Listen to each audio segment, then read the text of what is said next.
Nerdrotic.com. Welcome, travelers, to the fringes of reality, where the strange and mysterious meet, and the thin veil between fact and fiction is torn.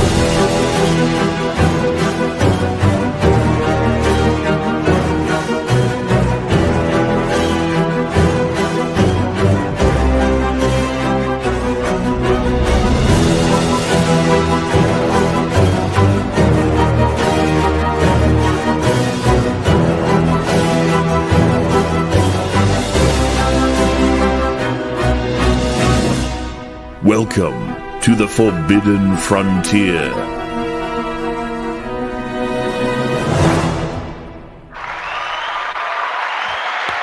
Thank you. You're lovely. Oh, beautiful audience. And then they stop all at once. They're so disciplined around here. That's good. Welcome to the Forbidden Frontier. This is the last one before we go to Egypt, right? Yes. So excited. Oh, So, man. are you going to stream from Egypt? Yes. That's the question on everybody's lips, I know. If I can, if there is good internet there, and I can't imagine why there wouldn't be in the hotel, or even in the night train. In the pyramid.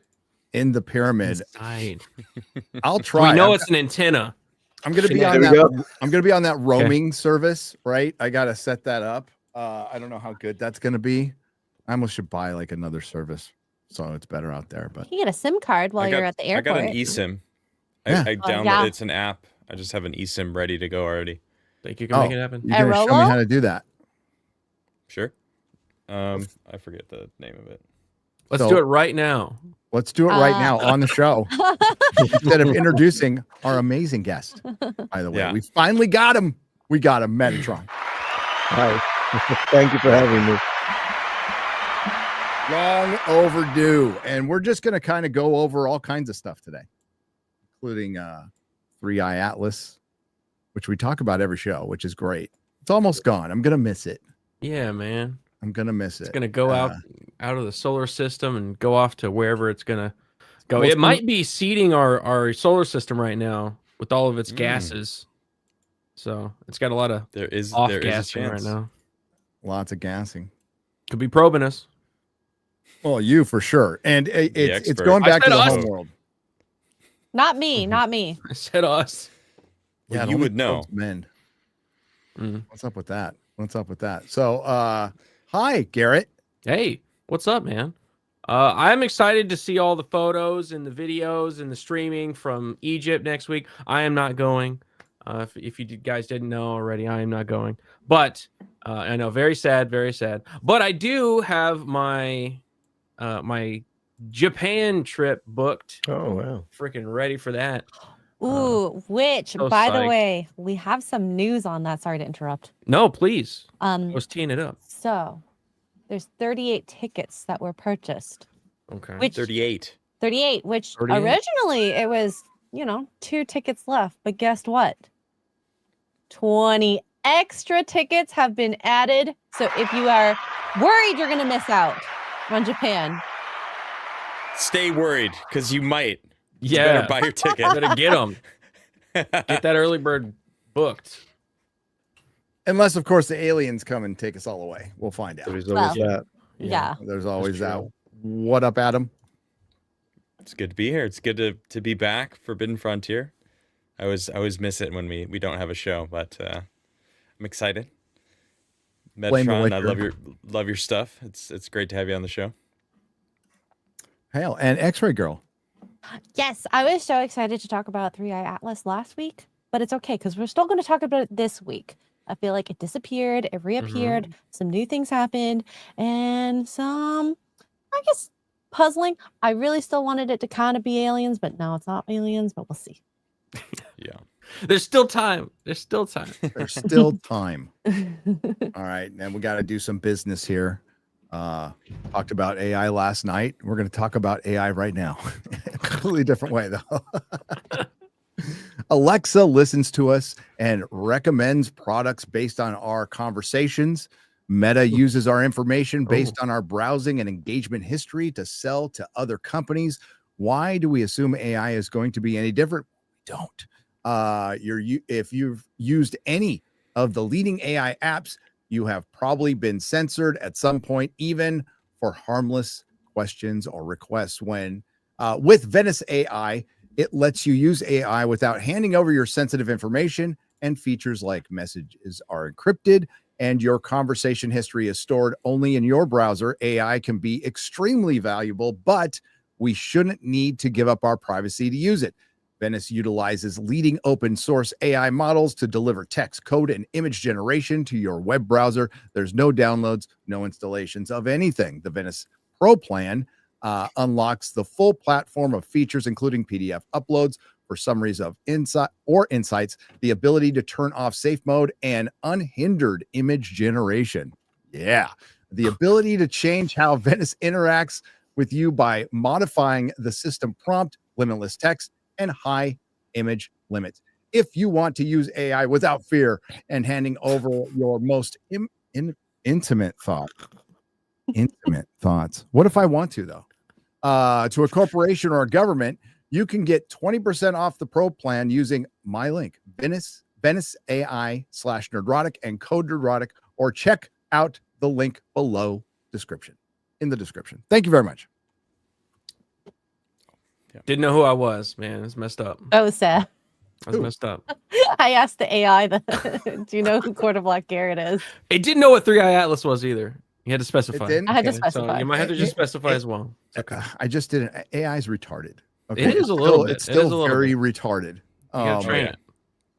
It has to be trained, and it's a long way to go. I said it last night. Like, we don't even know what human consciousness is, what brings it on. Like how are we expecting this thing accidentally to replicate something we don't know? Yeah, that would be kind of difficult. So I think it's a good search engine right now. That's about it.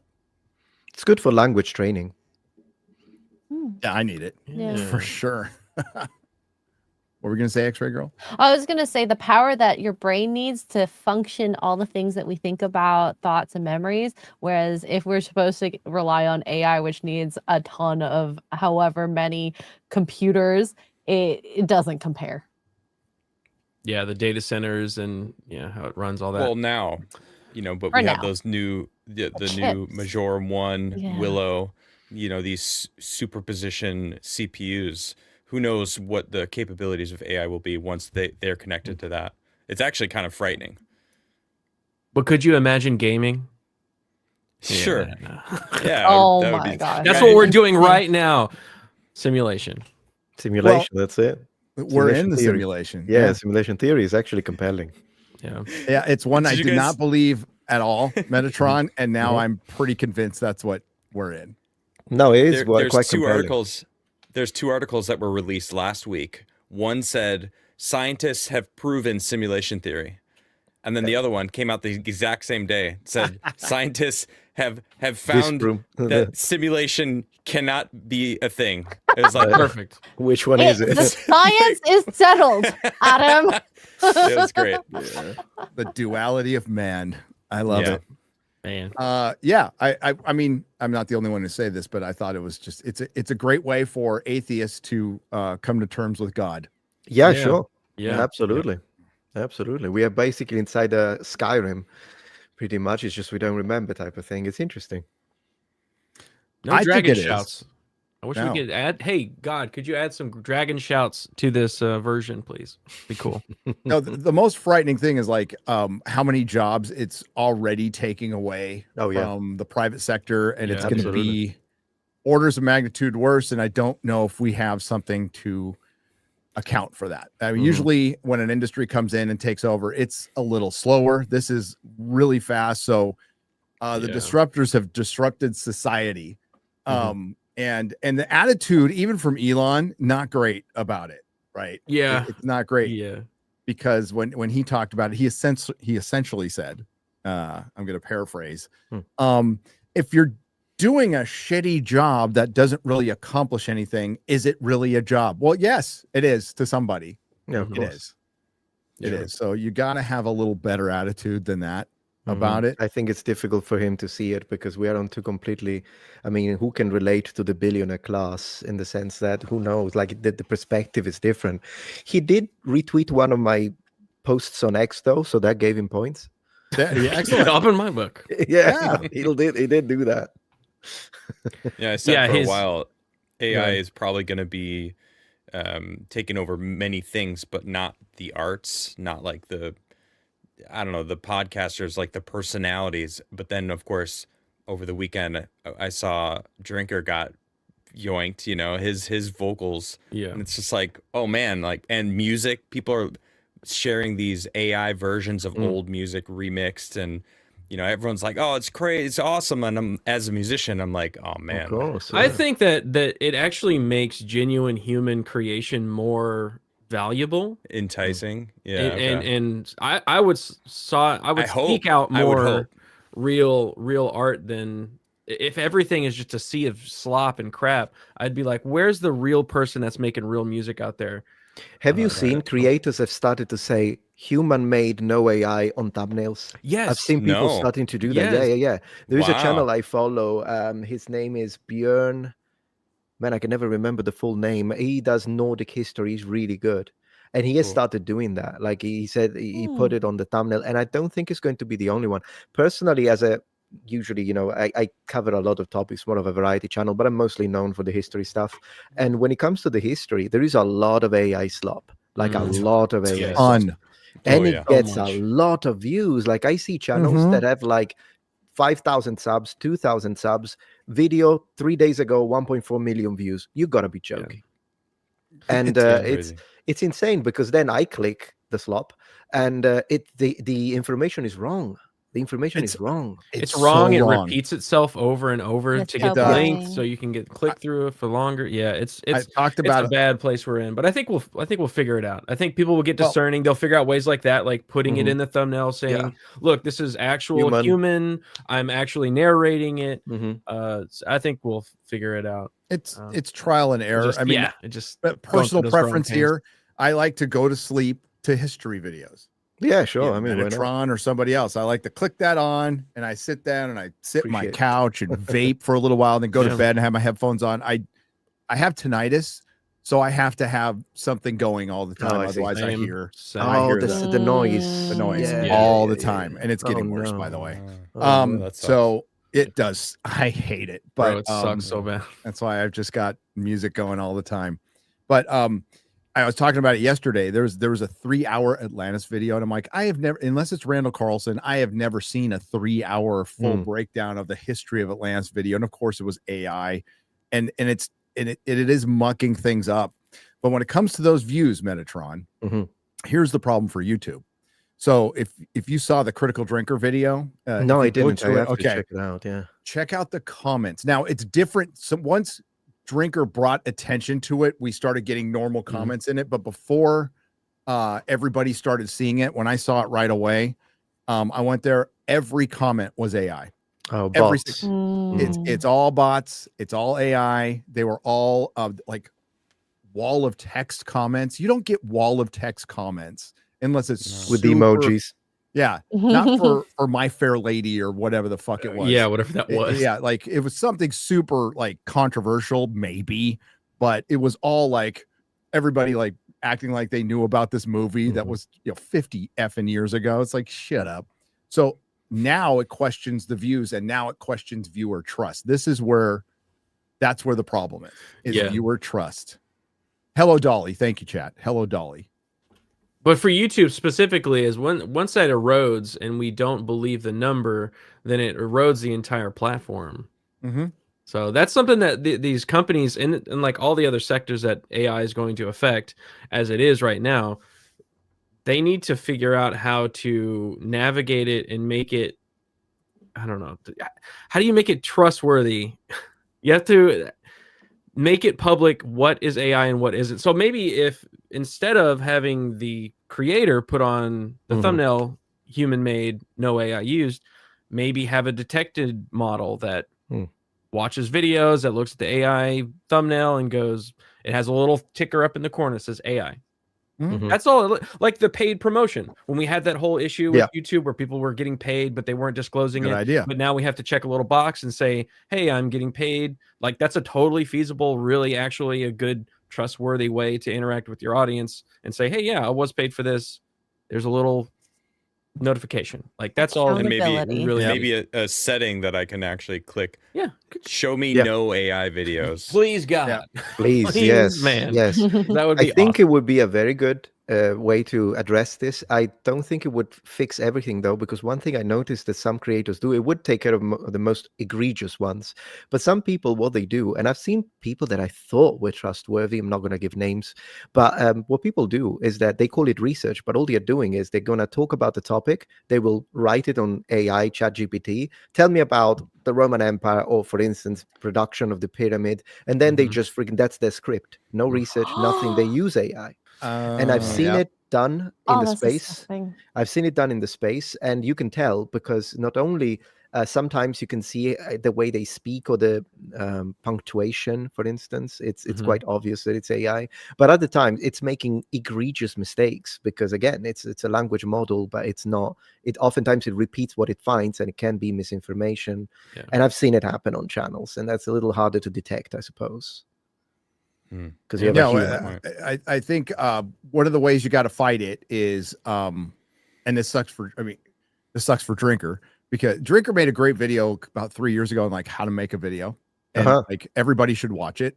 Like it's 100% right on how you do a video. The only thing that might change from that now is he said, stay off camera, and when you're reviewing film and stuff, and doing even lore, I think that's a good way to go if you haven't done it before. It helps you with editing. It also, it's more visually stimulating if you don't get messed with clips, blah, blah, blah. But I think you need to be on camera, at least a little more. I don't think Drinker does, but I think if you're going with that, like be on camera a little bit to mix things up a little bit and just show you're real. Now they can fake that too, but it's a little harder.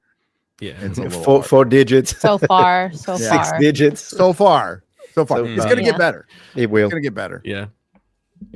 I watch great videos of people just walking around a park, I love walking tours. They're like Yeah. one of my favorite things to watch. Adam's done some of those I out have. in the forest. Yeah. Yeah. But Should do some more.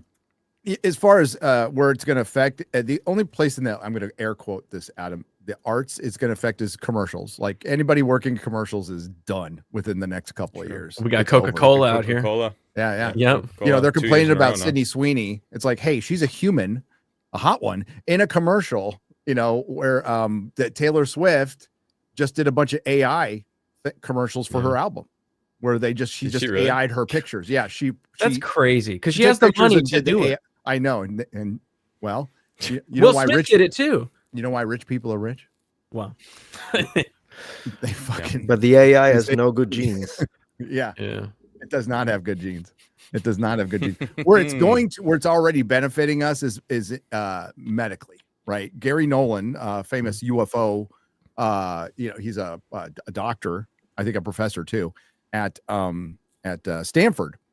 He's the one who always calls out Neil deGrasse Tyson, saying he's never been in a fucking Oh, that lab. guy's And, like, based. Oh yeah, yeah. he's yeah. super based. Yeah. He said, my research staff went from 31 to 6 in a year. Wow. Yeah. And now they're getting more work done, and they've actually had breakthroughs. So yeah, there's good and bad. There's good and bad. What are we gonna do when there's no jobs? Because that's coming. That's on the horizon, man. There's no jobs. People Elon can't was get talking them. to on Joe Rogan Everything's a in kiosk. the recent video. Watched it. That interview, he was talking about that exact thing, and he was saying it's got to be some sort of like universal base income, but like it's going to be a large amount. And I find it hard to believe because the rich people, the people who do control, they don't want people to have free time.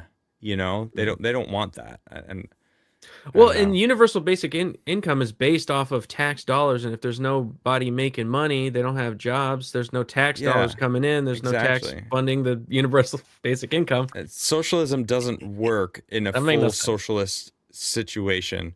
There's always going to be the people that are just lazy, that don't want to do the work. So, moving forward in this, no one has jobs anymore. I don't know. I find it hard that it's not going to be like Elysium.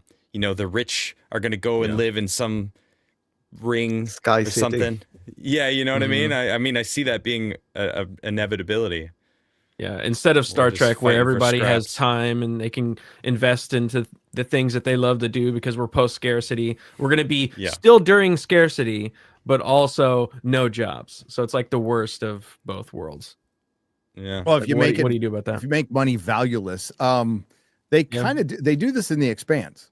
So Expanse is good. Yeah, everybody on Earth is on basic income, and it's a hellhole. They're all like staying at home and playing video games and getting high and not doing anything. And it really did affect the population, and it led to the decline of Earth. They show Earth. It's funny because it's written by like two complete progressive liberals, right? But they basically show an Earth run by the United Nations, and it's run like total shit, like absolute shit. So accurate. Yeah, so accurate, very accurate, very accurate. And the most base colony is Mars because they all work together and they have to survive up there, and they're like a military colony, and all their tech is better. And then there's the Teamsters, who are the Belters, who are famous assholes. Some of them are cool, but cause the most problems and get the most sympathy from the writers, to be honest with you. But I just told you the whole story. It is a good show. That's season 1. Yeah.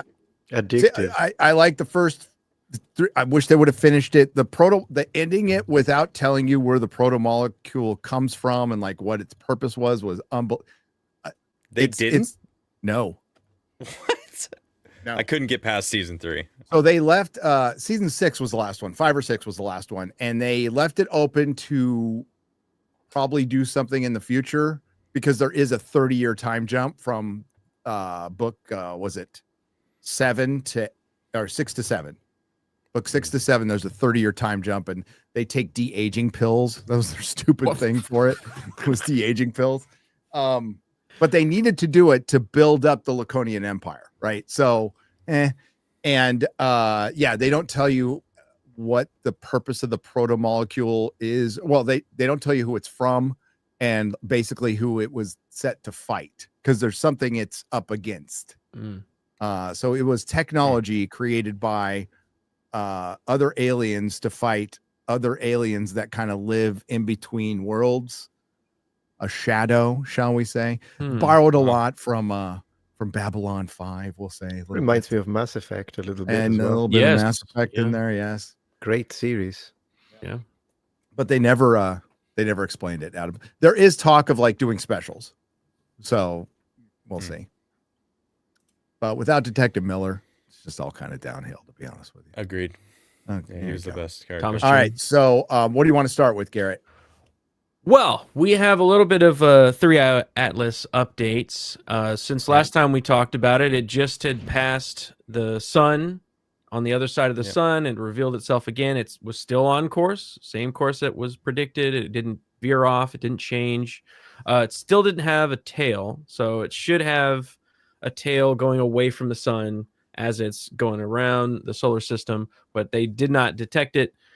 They then have now detected that it does now have a tail, and not just one, 5 different tails, and I'll show you here. So each one of these lines is a whoa. Yeah, is I a can tail. You can see the 3 on the right are very obvious. You know, Yeah, these ones, and it could just be, they're one tail that's kind of splitting off as it exits the whatever the core is there. But 5 different distinct tails. Interesting. I don't know what exactly would indicate, like, why would it start now? Has it been doing this the whole time? We just couldn't see it because of the angle that we are and where it was in the sun. I don't know. It's strange. Well, it got blasted with a lot of solar radiation as it was passing the behind the sun. I think there was 5 events that occurred that they had measured, which is a lot of radiation for a comet to, or anything to experience. So does that have anything to do with the comet itself or the gases that it's emitting now? And if it is full nickel, like if it's just nickel, and we don't really know what's inside of it, we just know that it's not an alloy or a mixture of nickel and iron, which is what we're normally finding. Who knows? What if, there's a core that is heating up inside and the nickel is kind of, I don't know, allowing it to escape in multiple spots. That interior is just got heated up from the CMEs that Blasted. hit it. Yeah, it really did. Plus, they were saying that the 3i Atlas is brighter than anticipated after its passing of the sun. And that's not normal for what we have seen. Now, of course, this is interstellar objects and we've only seen 3 of them. So is this something that's normal or just something that we just haven't really observed up to this point and will probably be normalized? Unsure at this point until we observe way more, because there's so much happening in the solar system we don't understand. Yeah, considering this is the 3rd thing we've observed, because our equipment's getting better and we're going to start observing a lot more. I still think the most alarming thing about this isn't, I think it'd be good news if it was aliens. That would be good news. The bad news is this thing came from interstellar space and it is fucking fast. We would have no chance. Like other meteors, if we can detect them years in advance, this is something we could not stop at all. And the fact July. that it came July is when in we first along detected it. Yeah. the ecliptic plane, instead of Oumuamua, for example, came from above and kind of dipped in and left. This one came along with all 5 the planets. degrees. So the chance of it colliding with us is significantly higher. I mean, comparatively to Oumuamua's trajectory. So, and who knows how many more are going to be coming from that direction. What if the Younger Dryas comet was interstellar? Is this one confirmed to be interstellar? So from outside the solar system? Yes. Okay. Yeah, it's somewhere in the Milky Way galaxy. Goodness. They- We had an image of it a couple weeks ago. Yeah, they posit because of how fast it's moving that it's significantly even older than our system here. Yeah. Our system, star even. Yeah. Wow. Yeah.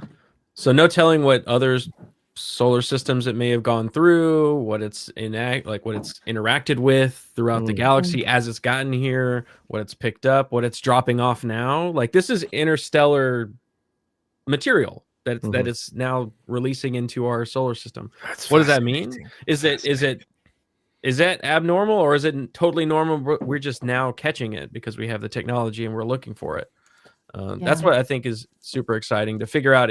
Is this a new phenomena, or is it just something that we're now finding out? We're going to see a whole lot more of it and discover more about the outer. Something must have hit it galaxy. hard, or something huge exploded, or something to make it go this fast. 130,000 miles per hour. Is that correct? Yeah. Or 60 kilometers per second. What the fuck's a kilometer? Shut up. 30 miles. We're talking freedom units, okay? That's fast. And hopefully, once the government shutdown ends, NASA will release, because that they've got photos of it. I'm sure. my Yeah, they do. They absolutely do. They said they did observe it. They did take photo evidence of it, but they aren't releasing it because of the shutdown. That's their explanation. That is so stupid. It's just a button. Release. And I'm also Public. the other countries that have satellites out there and China observing did release probes. China did post their most recent photo of it, according to them. I mean, I don't know if it's true or not. And It's so blurry. Nothing. Yeah, it's extremely blurry. Yeah, it's not a very good. This is a better picture of what we're looking at right here. So, but that's only because it's gotten picture, close. actually. yeah, hope my plane can take off. Next week. I don't know. I haven't noticed. Other than that, I haven't noticed anything from the government shutdown at all. Not a single thing. There you go. There you go. So this is cool. And when is it gone? It is in December. Or is No, it- no, it's that was next like year. March last year or next year. Sorry. March When it last year? passes, Whoa. it passes Jupiter. Jupiter, and It's a then time it traveler. heads out. Yeah. X-ray girls travel in time. Too Yeah. much radiation. Sorry.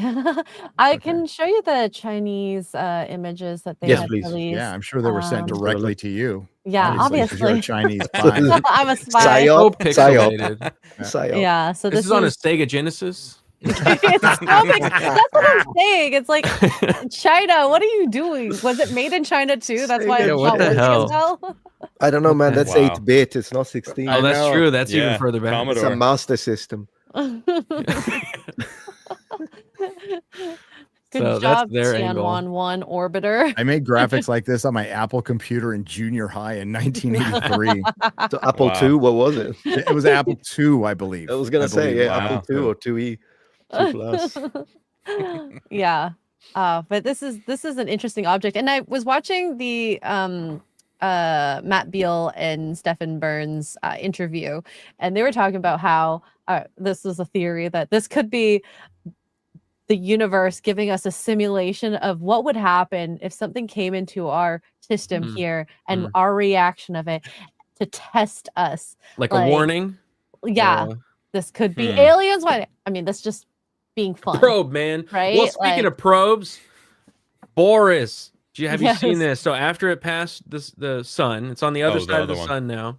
Yeah. This object appears, and it is not too far. I mean, relatively, not too far off from Atlas. It has a little bit of a different trajectory. It shows up. Borisov, yeah. Borisov here, and I think this is the second one detected. It's a fleet. Like, Yes. it's shooting off a little buddy there, and it appeared. They detected it on the 6th, and now it has disappeared. So they are unable to Now, is to this find it. Borisov is the name of the second interstellar object that we've detected? I think correct? it's the method, or maybe the person, or Oh, the It was team. the- that It is the person. is yeah. it. the person person, is okay. named Borisov. Yeah. So Surname. this is detected by the same guy. Is that why it's Yeah. called Borisov? Also, it's just a different, Mhm. digits in front of it. Okay. So yeah, And- at the same time, it's developed the tails, or we've observed the tails. Also, this other object disappears. It's weird Yeah, the how it disappearing is, is weird. between Yeah. us and 3i Atlas.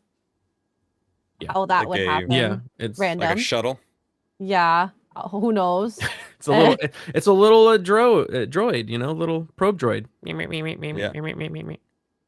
And Hmm. I just don't understand the mechanism of how it would disappear unless it hid into something and we just never observed it, or Disintegrated in some way. Like, I don't know. yeah. It decloaked. Oh, Oh my gosh. and cloaked again. But Yeah, just interesting, fascinating stuff, and I'm enjoying it. There you go. We'll see the absolutely. developments.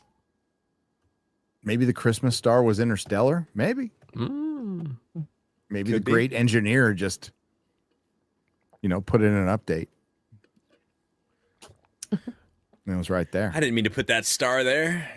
Oops. And Well, maybe this Jesus, is- maybe Jesus was a patch, and I don't know. I'm just That would be the spitballing here. developer entering the game. Exactly. Yes, it The was. user. Downloading. Yeah. Downloading to the game to show you how That's it's it. played. It's just Tron Ares Join the brig. Part 2. Okay, that's perfect. Yeah. Playing the game wrong. Like, look, you freaking And buggy then- programs. And then Yes. he respawns after 3 days. Yeah. Respawning. So he was in beta, then he went into alpha. Yeah. Yeah. Yeah. Hey, guys, we're just trying to help the atheists get there. Yeah. I know there's some I'll in get the there. I'll get chat. there. I used to be there. Did you guys see how bright the moon was this past week? And Yes, how, mega oh moon. my god, it was A beaver gorgeous. moon. What? I Wait, believe what? It was. It was a big beaver moon. No, isn't that the name of it? Hold on. I thought it was new moon, I'm but gonna sure. go with it, whether No, it is no, or no, not. no. I like It's about a beaver. vampires. The beaver moon. It's actually a beaver. thing. Yeah. Nice beaver. Yeah, the beaver moon. Yeah. It originates from a time when beavers become particularly active, building winter dams, storing food. And Where yeah. be the Okay. I Don't get it. Imagine. Oh, yeah. Whoa. Look at that big beaver moon. Gorgeous. That's a big yellow super beaver cool, man. moon. Look at all Yeah, those people wow. who got to like just hang out in front of Stonehenge, Adam, and Unlike not us. be rushed off. How Yeah. awesome is that? Yeah, next time that's Must gonna be be us. nice. So That is an about- incredible picture. If is they were beautiful. in the Closer. That'd be Probably so Jim's Wait. cool. Enhanced, you look in the Okay. corner, it just says Enhanced, AI. It's like, damn it. Dang it. No, this is real. I saw the moon. It was clouds? incredible. And the way it's like skirting around it is so amazing. Or That's awesome.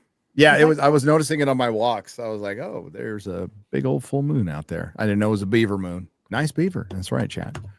Imagine what it was like prior to the Younger Dryas event when there was 6-foot beavers running around. Oh, They must jeez. have, dude, like the dams they built must have been insane. Because the ones they build Yeah. now are insane. Yeah. They can true. cause a lot of trouble and damage. They could have freaking blocked the Mississippi.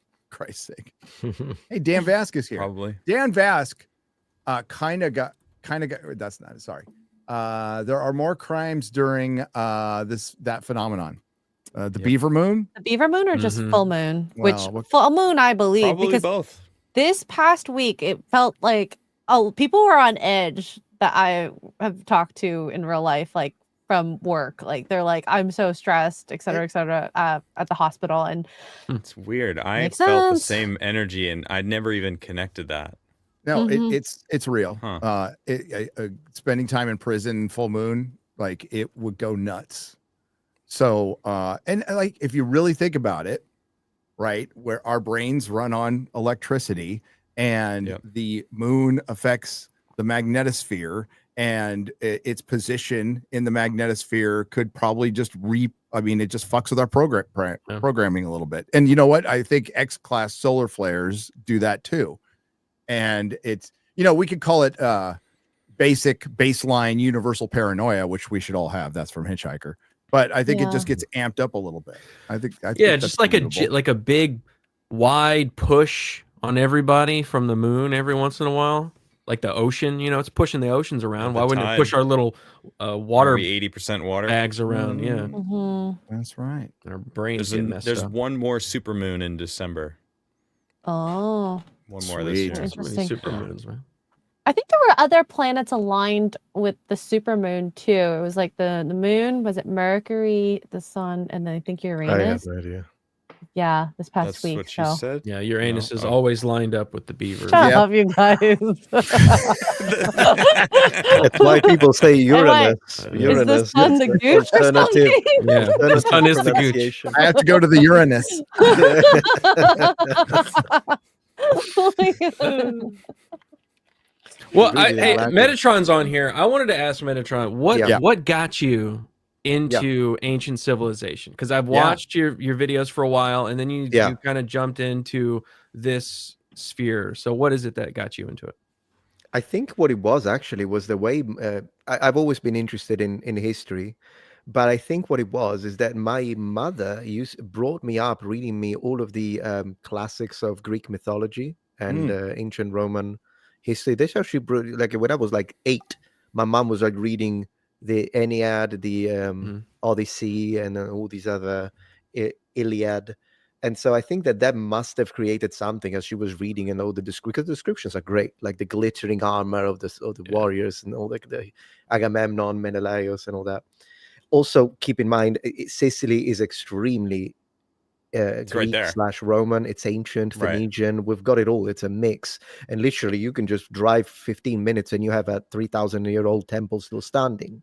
Yeah, And I think that also spending time in places like this, the ruins. We have a gorgeous medieval town called Erice, and it's up in the mountain, and it's still like literally looks castles, battlements, churches, everything. Even the streets look medieval. So I think probably that. I've been there. Oh, you've been to Erice? I've been there. Yeah. It's Oh, amazing. well, finally, the first Cool. person that I meet that has been to Erice. It is peculiar. And so that's probably what's ignited it. And then after that, well, I guess everything really, even games, and always see that. I am just a sucker for European history, is what it is. And yeah, the Mediterranean in general has a lot to offer when it comes to that. It's unbelievable how much stuff is there. Mhm. So the place I was going to tell you about, Metatron, which you've probably been to, is the Valley of the Temples, right? Oh, yeah, for sure. Agrigento. Yeah. So, and you said it, I would have not said it that right, but yeah, my Italian is amazing. I hope so. My English sucks. So there you go.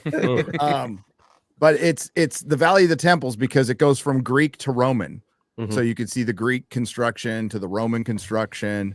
And that's just one of the things. When we were there in 2016, they had just made another archaeological find, and they found these tombs that are like all on the sides of the hills. And they're like, we don't know where these people are from. They predate everything. And I don't know what happened to it since then, but they were still finding stuff there. And it's all over, like everywhere. So go to Sicily if you can. I loved it. Yeah, Agrigento and the Valley of Temples is like one of the most famous ones, but personally, I don't think it's my favorite when it comes to temples. So yeah, if you ever come back to Sicily, do let me know. I'll give you a few some advice. Although then again, advice is the worst vice, but unsolicited advice is the worst vice. Anyways, there is a place called Selinunte, and it's kind of further west, so southwest. Agrigento being like southwest. And Selinunte is spectacular. I would spend entire afternoons there. You just pay the ticket, and then you can spend all day in the ruins. And you still see the ancient battlements in the port cities that were Greek, 3,000 years old. They're still almost intact. The temples, some collapsed, but they put them back up because of an earthquake. So they've been restored. And it's beautiful. I love Selinunte. Segesta is another gorgeous temple on a wonderful mountain surrounded by nature. Because the Greeks did that. They would put their temples outside the living settlement, whereas the Romans built the temples inside the cities. And so in this location they chose, it's gorgeous. We did miss that one. I was close. I can't remember the name of the town. It was a small town right on a cliff, which is probably a lot of the towns in Sicily. Most beautiful view ever. I did a live stream from there and almost killed my entire family by going down the road. I was one-way street. I went down a one-way street on a cliff. Oh no! Right, and then I saw cars coming at me, so I just popped in reverse and as fast as I could. And my wife was so pissed, man. Oh, I remember Melissa telling me that story. Yes, she was probably right. But we made it, not a scratch. I did it. So no, it's amazing, dude. The tunnel system that goes around. So they drive on the right side of the road there, like the correct side of the road. Yes. So I could drive there, no problem. And there's this whole tunnel system that goes through the volcano. Yeah. And you can like smell the sulfur. Yeah, it's super cool. Wild. It is Wild. super cool. So, cool. so you being into ancient civilization and history and all that stuff, what are your thoughts when it comes to like Graham Hancock and his kind of that whole sphere that happened over there and the Flint Dibbles and the debates and all that stuff? Like you came at it kind of being like, okay, I know history. Let's apply history and logic to these arguments. So I want to hear your thoughts on that. Yeah, no. So I've kind of clashed with Flint Dibble. I'm not gonna lie. So we clashed a few times. So that's why I made a video to call him out. And I think he's a skilled archaeologist, but sometimes I think his politics. And maybe I have my own bias, okay? I have my own political bias. I'm not going to deny that. But probably because we look at it from two completely different perspectives, his politics annoy me, and probably my politics annoy him. But at the end of the day, I think he does have a lot of politics into his judgment sometimes. But again, I don't want to. He's not here to counter my arguments. I'm just going to leave it at that. When it comes to Graham or Graham, I don't know how to pronounce it. Graham. Graham. I never pronounce it. Every time I say it, people in comments tell me I fuck it up. Anyways, so Mr. Hancock, I think it's fascinating, the stuff he says. He hasn't convinced me, so I'll be honest with you. He has not convinced me, but I do feel for him when it comes to the sort of personal attacks that he has received over the years. And I think a lot of that has to do with gatekeeping. So I do agree with him when it comes to that. And yeah, I mean, this whole idea of, for instance, changing the dating of the pyramids, it is fascinating, but I kind of need a little more to be convinced. So yeah, I'm a little skeptical when it comes to his ideas, but I'm not completely just saying, oh, it's all bullshit, because who knows at the end of the day. Mhm. And yeah, so there is The that. dating of the pyramids is one thing. The weathering on the Sphinx and how Yeah. that correlates Yeah, with like yeah. that going way farther back, like that to me really shows the Sphinx is old. It's possible, And yeah. I don't know. It all connects with the Orion correlation theory by Bovell, Yeah, Robert Bovell. Robert Bovell. Robert Bovell, yeah. And today I'm messing up all the names pronunciation probably, but anyways. You're that, in family company, okay? Yeah, That's yeah, what yeah. we do here. yeah. Good. So yeah, no, that's that. It is a fascinating. I think they dated it back to 10,000 years ago, whereas what we think now is 4,500, 4,600. Yeah, no, it's interesting. Of course, I do believe that the Giza Plateau was inhabited before they even built this stuff. By whom? The Kemet. Who knows? It's really difficult to say. I have done some interesting genetic studies when it comes to the DNA of the people that were living in the north of Africa, and we have changed our ideas a few times on the Carthaginians. We always thought they were Semitic, and apparently they were not. By the time they clashed with Rome, they were originally when they were the Phoenicians, but then as they become the Carthaginians, probably they had more in common when it comes to genetic makeup with the Greeks and the Turkish. Believe it or not, that's the newest data. But yeah, so there is that. Yeah, I think with Graham, he's evolved some of his stuff, and correct me if I'm wrong, chat, going off of memory here. But I think he's saying now with the dating of the pyramids, it's still in question if it was Khufu, right? Khufu. That's the first one. Yeah. So what he says is basically the foundation is older. So what we see might be something that has been built up and touched up over a long period of time, and the finished pyramids might be close to the age that they say they are, but what they are on is much older. And that needs to be proved to me too. And I'm going to figure it all out when I go there. Metatron. I'll have this all figured out by the time I get back. Yeah. Okay? Don't worry. But He's a resident Africa expert. Yes, that's right. That's right. But that's what he said. And that's going to be interesting because, I don't know if you've ever been there. I've never been there. To Egypt, no. Oh, you got to go. You gotta Absolutely. go with us sometimes. I didn't know that like all around the pyramids, there is stone that was cut out, like a floor, like it's tiled. Oh yeah, of course. Yeah, the bedrock. The bedrock. So there's the bedrock there, but they have like cut out, they flattened it out and then they put stuff on top of it, right? And it's crazy. I didn't know that, and there's like huge. a 16-sided stone somewhere. Yeah, I want it's to check nuts. that one out. I can't wait. Oh my god, I can't wait. Did you know that the pyramids were white in period? Yes. They were white. They were glittering in the sun. They would have been incredible because now we see them, and not only that, but they would have been smooth. So you wouldn't have had that little aliasing. I don't know. right? Yeah, right. So they were smooth and white because they were completely covered in a casing, and they would have looked spectacular. So a little white supremacist of them, but spectacular nonetheless. And the gold top. Yeah. Gold top. Yeah. Capstone. Yeah, and they quarried. They took it all and built a bunch of so all those stones are somewhere in Cairo, Right. Yeah. some dude's house. And they're still finding stuff. Even when they're digging up a sewage system for Cairo, they'll find a statue. It's layers upon layers, and I don't think we'll ever know. Now you can't. A lot of that stone is limestone, so it does have. It has like little critters, little fossilized critters, and there is ways to date some of that. Not all the time. They're gonna get more advanced with. I forgot what it's called, Adam. The radiation dating that they do. Where when was the last time this stone was exposed to sun? Right. They're starting to get better at that. Nice.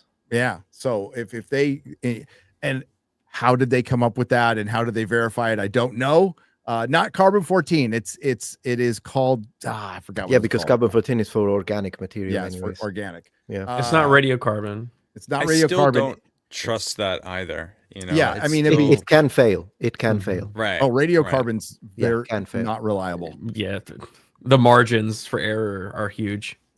What was that called? I'm gonna look it up now. I'm gonna look it up now. Yeah, I don't remember what that's called. Maybe chat will know. Chat. One method that they use, for example, on the paintings inside the pyramids, I don't know if it would be similar. It's X-ray spectroscopy. I wonder if it's something on that nature, because I read a whole study about it when I was clashing with the Afrocentric community. I mean, you probably know that I've had years of war, outright war. Yeah. And we were discussing, for instance, the original colors, because believe it or not, you would imagine that colors fades with time. But the reality is that several researchers in the University of Florence demonstrated without any shadow of a doubt that a lot of the paintings inside the pyramids on the walls, they became darker, they were lighter in period.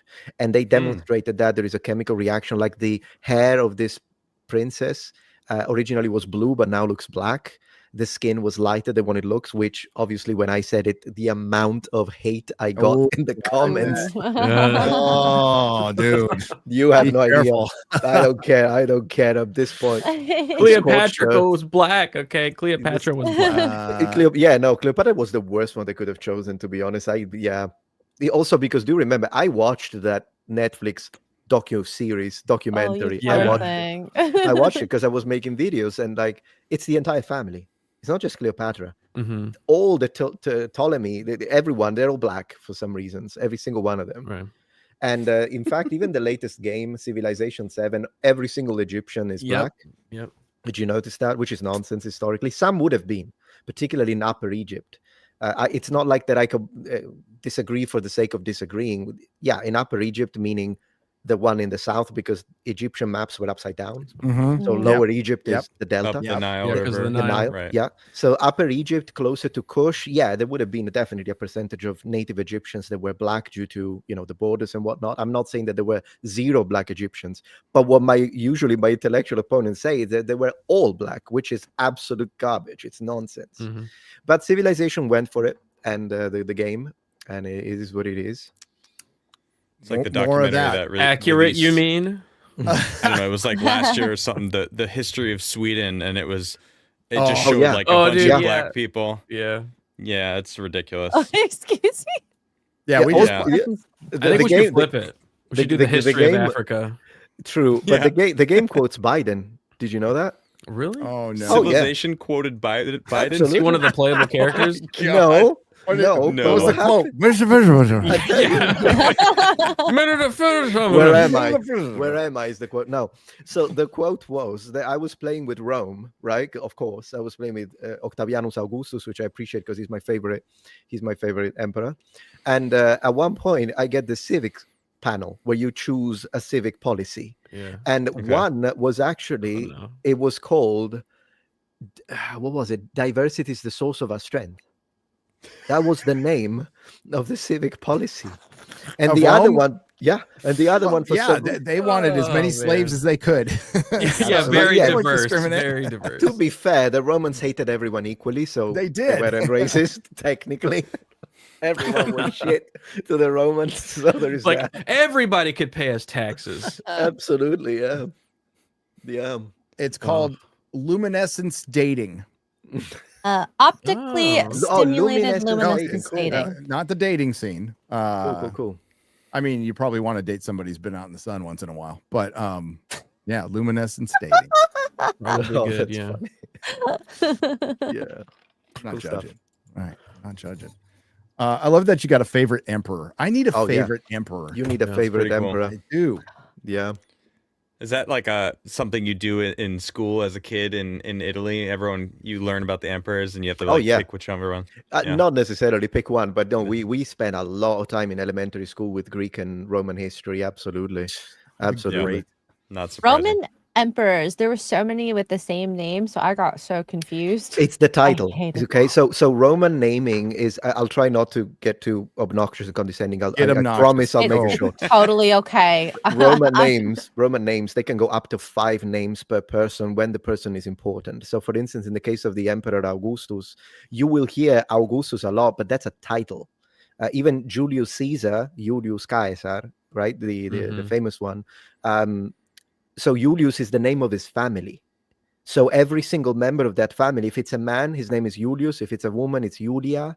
But his actual name was Gaius. Gaius Julius Caesar. Caesar being like it works. It's called the cognomen, and the Romans use it usually as the third, and it's a nickname.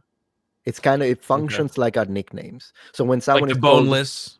yeah, Like, exactly, like like that. in With Scipio Vikings. Africanus, it's because he did a lot of stuff in Africa, or like you have someone called Germanicus, because they went to the province of Germania, they won, they destroyed the barbarians, they showed them who's boss, and so they get a nickname for it. Yeah. And other times is maybe they have a birth defect, or maybe they look some way. So that's really where our last names come from. It's from this idea.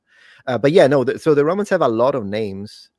And oftentimes some of that is the family names, and so that's why they all have the same name, because it's the name of the family, the patrician family. That's how it works. I wish my Roman history teacher taught us that, but they did. Yeah. Totally didn't. Yeah, tria nomina is called, if you want to kind of go deeper into it, the three names. Okay. Thank you. And then you got a nickname based on your looks, so like Gimpy. Yeah, literally. Yeah, but in Latin it sounds cool anyways. So yeah, everything. Either way. yeah. We should have never gone away from Latin. Tell me about it. Right. Should have never done it. So as far as what are your are you pretty I want to say normal with Egypt history as far as somewhat academic? You said Graham hasn't changed any of your thoughts, and he hasn't changed. Well, maybe no. He has yeah. definitely like opened up some ideas, and I'm not against the concept of an ancient civilization. I'll be honest with you, I'm not even against the idea of the ancient astronaut theory, simply because I can't disprove it. So and I do believe that mathematically, statistically, maybe we're not alone in the universe. I'm definitely thinking that it's possible there are aliens. So have they visited us? I haven't got a clue. So I can't falsify it, and I can't tell you no. I'm not convinced by it, but if you show me some proof, like not necessarily directly evidence, like show me a reptilian, I'm saying something like a proof of interaction, a proof of building, a proof of tech. Like if we go under the pyramids and we find titanium alloy, I'm going to be very open-minded to the concept of maybe we have been visited. But sorry, I interrupted you. So what was your question? No, that's it. That's I was just kind of, what were your basic thoughts about it? Have you heard our friend Ben Van Kerkwick from Uncharted X did a great video on the Labyrinth, and how was it a French artist or a German artist? An artist of funded some research, and they found something where it might have been, but they shut it all down. Zahi shut it all down. Oh my gosh, it's in his book. It's in his book. It's a national National project. project. It's in the book. Yeah, I can't stand that guy. I'll be honest with you. Man. We're making shirts that say National Project, so we can troll a little bit when we're there. They're not going to be the greatest shirts, guys. Okay, they're just iron-ons. We had no time to do this, but we're gonna wear them. Okay, but yeah. So supposedly there is something about 40 feet long, right, Adam? That's in this labyrinth. They found they've somewhat scanned it. They're going to scan it again. I think they got the people who scanned the pyramids who are going to use the same technology to scan this labyrinth. Oh, I see what you're talking about. Yeah. Soon. And they found an anomaly. And they talked about it on Joe Rogan, and they went to write like it's the same size as the Tic Tac UFO. Yes, Yeah. And Now, it's almost as if the labyrinth is set up to revere the center, which is where this object was found. So it's like on the pedestal, but it's giant thing, inside of the center of this labyrinth. And So as cool. you know, Metatron, the labyrinth has been spoken about in the past. Like was it Greek historians had talked about it, and then it just kind of disappears from history, like a lot of stuff does. But if this thing is found, and the politics are right now is it's probably filled up with water due to damming up the water thing, yeah. And the reason they can't really excavate it, it's a kind of a good reason. It would affect the farming in the area. So like, how do you do that? And I don't have an answer for it. But if this thing was found, it's the most amazing archaeological find of the century, easily. Yeah. And it would bring a lot more tourism. but it'd be incredible. And according to who was it? Who was the damn Greek philosopher? Not philosopher, historian who went there. And so Herodotus. Yes, Herodotus, he yeah. said it was more impressive than the pyramids. Oh wow. Yeah. So, and that's it. That's insane. Yeah. It is Herodotus. Yeah, Herodotus. Herodotus. That's what I thought. Herodotus. They determined to leave in common a memorial of themselves, and having so determined, they built a labyrinth, a little above the lake of Maurice, situated near that called the city of crocodiles. This I have myself seen and found it greater than it can be described. For it if anyone should reckon. It's pretty The cool. histories, yeah. It would be I crazy. love the way they used to speak. Oh yeah, for sure. Man, look at that. Like proper. Yeah. So I can't remember how big it is, but it's huge. It's unbelievably huge. You can get lost in it and die in it. Apparently, you have to have a guide at all times. And I understand why. I it's hard to fathom that this would just be a monument of how awesome we are. I mean, You mean it would have a functional there'd be something function? Yeah. functional about this. The ancients were all into like digging, by the way. The Romans were digging like maniacs. A lot of Roman mining goes underneath the ground all the way down to, I think, 200 meters. Geez. I think that was the maximum they could reach. In our day, we can go down like thousands, but then again, they couldn't have done it at the time because there are a lot of problems you need to fix. Temperature, heat, oxygen, quality, and all that. And they knew about that, by the way.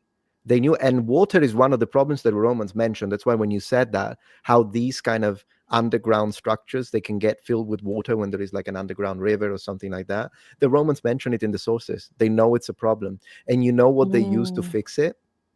They use an implement, it's like a machine made of bronze and wood.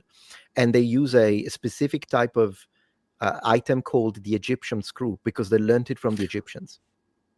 And I always thought that was fascinating. It's used to basically remove the water. They learned it from the Egyptians specifically for like when you go underground and you build these. So and it moves up and then it like picks the gets all water, the water up and out. takes it. Yep. Yeah. The Egyptian screw. They learned it from Wow. them.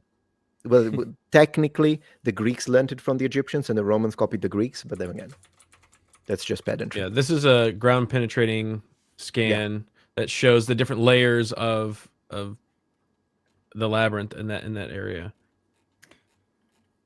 That's nuts. And well, we know are we So going to doing the Osirian? X-ray girl? Adam? I need to relook at I look hope at we the are. itinerary I'm all not the sure. time and I forget. I hope we are. The Osirians flooded all the time, and they had to, that was part of the problem with that. And that's the one that's the one with no hieroglyphics, and it looks incredibly ancient and megalithic, but the engineering on it is unfucking believable. So it's more proof to me anyway, because it's older. So the things that are older are better constructed, better made, and there is basically a entropy. There's entropy. I mean, that's how history goes too, ups and downs. But it seems like a lot of the older stuff was made a little better. And the other thing, Ben, and this hasn't. There's a lot of controversy around this, but Ben has talked about the vases, right? Which we have held. We have held some of those. Yeah. Oh wow. So cool. Amazing. Yeah, and they're small. They're about this big, but they absolutely look like they were made with a lathe of some kind. And where they found them was some in graves that predate the Old Kingdom. So basically Egypt. They predates Egypt. And they believe that they were kept as heirlooms from a previous civilization that was a higher civilization. Now, another pharaoh found all these and collected them, and they found a bunch of them in his pyramid, like tens of thousands of them in his pyramid. So he was collecting them, and they predate him too. So they found some of these, some rich guy from Florida. I know he follows me on Twitter. Bell? Not Matt Bell? Not Matt Bell. Not Matt Bell. Oh, look at No, that. Oh, yeah, yeah. that's Garrett holding it. Yeah. Yeah, it's very heavy and very precise. It's, you know it's the amazing material? how. So They- these ones are made from a bunch of different material, but this is granite. That's Oh, I see. granite. Yeah, Yeah. this one's granite, and it's very thin, very precise, and it looks like it's done on a lathe. I understand. Like It's interesting Very to say, and I'm not saying that just to be the skeptic, of course, but I'm just saying the skeptic. precision is not necessarily, for instance, proof of a mechanism. If you see how, if you've ever seen medieval tailors, the stuff they do when they are like sewing, it looks machine made. So when like you have someone who does that for generations, the level of precision and accuracy that they can reach is sometimes unbelievable for us to conceive. So that's always That's a something good that point, needs to yeah. be taken into consideration when it's looking like into family upon family upon family. Well, like I think just the one question generations. is like copper tools could not have done this. Yeah, right. Yeah. So it's like, did they have metallurgy before then? That we had interesting. Yeah. So like, was there iron beforehand? I don't even know if iron could have done this. But if you go back to the Denisovans, they found some cloth and a bracelet from them it's incredible. And that goes way back. That's pre-civilization, like 40,000 years goes back. Yeah. Remember when the Snake Brothers were on, they were talking about the story of King Solomon and what is the name of the device? A shamshir, or I think that's the it. melting shamshir. Yeah. Almost like a lightsaber. If you look it up, it actually just looks like a bug that has like acid and it like eats away at the stone. But it wouldn't surprise me if they had some sort of ability to, I don't know, cut away. And that act of cutting away with whatever device that they were using is what left it so smooth and buttery. You know, could have been like even the Barbara caves in India, right? India is the Barbara caves. Yeah, it's India. You know, the precision of those walls are, and even Peru. I mean, Jay Anderson just did a video. You know, again, he went to some hilltop. That was and it showed Sacsayhuaman. It's on the other side of Sacsayhuaman. On the other side? Yeah, so when you're looking at Sacsayhuaman, so cool. So you're looking at Sacsayhuaman, on the back side of you, there's a hilltop that has like all this weird extruded looking stone. And then on the other side of that is this area with a bunch of those stones where it just looks like they went up to the rock and just cut it and just like took out chunks. Yeah. Like, why? It's really interesting. Well, they could. They did it because I'm not going to say it was easy it was easy for them to do that stuff. However, they were doing it.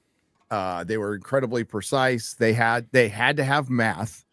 So a lot of this stuff, they say it's not that old. That's the part I find hard to believe, because you could see definite differences in age, and stuff gets worse as time goes on. And Peru, that's another place you should go. Metatron. Cusco is unbelievable. It's so awesome. Gary, I thought I saw like last week something about a new theory or something, them saying that they created some sort of copper alloy tool that made it way stronger than copper. I mean, it felt like they were just trying to. Yeah, I'm just asking to know. Right? No, I don't remember exactly what it was, but they were using it as like that was. That they were able to do it because they were able to do this alloy that made it stronger. And it's like, okay, so is that? Do you have the evidence for that? That would be my question. Yeah. Be interesting though, because at the end of the day, the earliest types of bronze didn't even need tin, arsenical bronze, right? And that is really ancient. It's just that they kind of switched to tin because it was killing off all the blacksmiths, all the smiths. The arsenic. That's why I don't know if you've ever seen the stories of Vulcanus, the Roman god that actually is the smith of the gods, of the Olympians, and he has a limp. He can't walk properly. That's because that's what happens when you are exposed to the effects of arsenic.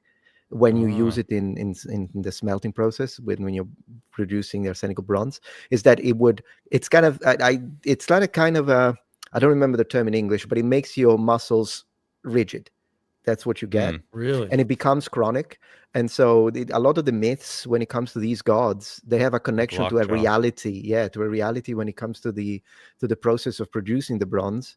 And then eventually they figure that out and they're like, you know what, how about we use tin instead? Yeah. But then again, bronze is chocolate. I always say that whatever you put in it, they just call it arsenical bronze, this bronze, tin bronze, aluminum bronze. It's freaking chocolate. The constituents, Yeah. Well, I mean, myth. That's the one thing I love Randall Carlson goes on, and this goes back to Velikovsky and others, to where myth is where at one time it was just thought to be just made up little stories, but there's actual history and stuff you need to learn, and that's why it was passed down from oral tradition. I mean, we can even go to like pork, right? They tell there's some religions who tell people not to eat pork, and it's probably because back in the day it was really dangerous to fucking eat pork. Like, 100%. Yep. We have a big super chat here. We got Razorback Doc for $200. Thank you. Thank you. W in chat. First time, long time. So we'll give him we'll be gentle. I can't wait to meet everybody in Japan. Let's go. Oh, awesome. Hell yeah. Question. Anybody like baseball? I do. Giants are playing at the Tokyo Dome on our free night on May 28th. Oh, I'll go. cool. Heck yeah. Anyone, that's my my oldest son's favorite team. So anyone interested? If Tom Selleck did it, who am I to skip it? Hail to the fellowship. Hail to you. Yes, That's a great very cool. idea. Dude, that'd be awesome. Yeah. Japanese love baseball, man. They're psyched They- about it. We got a lot Love of baseball baseball. players that Yeah, come yeah. from there. That's called the Los And Angeles softball. Dodgers. Yeah, the whole team. The whole damn team. Right? They love their baseball, and the World Yeah, they Classic is next year, I think. Baseball World Classic. It's fun, Sweet. sweet. Metatron. So, Yes. back to Metatron. Question. Please. Atlantis. Mhm. What do you think? Real? Maybe. Where is it? Maybe. Yeah, Where is it? it? Tell It's us a big, now. I mean, yeah, where is it? Where is it? That's the It's a question. big- Where are you yeah, hiding but it? I'm open to the possibility. A lot, I want to respond with this. I think there are a lot of myths that are somewhat based on real events, and then they get embellished with time. But they are not, because often when we think of mythology, we think they made it up. It's just, that one day they were sitting down, they just came up with this nice story, write it down, fantastic. But in reality, I think a lot of the things we hear, whether it be biblical as well, because you can be a man of faith. I'm a man of faith. I believe it by faith. Great. But even if you want to put that aside for a moment, do you think there could be something that happened that could be connected to what we are told in the Sodom and Gomorrah, for example? Mhm. Maybe some kind of cataclysm that was generationally passed down from maybe a time in prehistory or the Bronze Age, who knows? Same with the flood, same with something like that. And oftentimes, I'm open to the possibility that something that we consider to be mythological in reality is based on something that at least has some connections to it. It doesn't mean that I think every single thing is real that happened, but it's possible that it was knowledge passed down because something did happen and it was an event, and it was, I'm not saying necessarily civilization ending, but it could have been from the perspective of those who lived it. And who knows? Mm. Well, Good they keep finding keep like the last 100 years, couple 100 years. They keep finding cities from the Bible that they said were just they were just made up. Yeah. Except they did. They just found Jericho. Jericho, That the was wall. the last yeah. few years. Yeah, Jericho's yeah. out there. Possibly Sodom and Gomorrah. Yeah. Could have been a comet. It could have been a series of comets. Could have Airburst. been, something from the sky, Troy. literally fire from the sky. And you find it in almost the exact story with more details. You find it in Akkadian writings and mythology. And it looks almost the same, but they tell us more about it. It's actually fascinating. Not to self-publish, but I do have a video about it.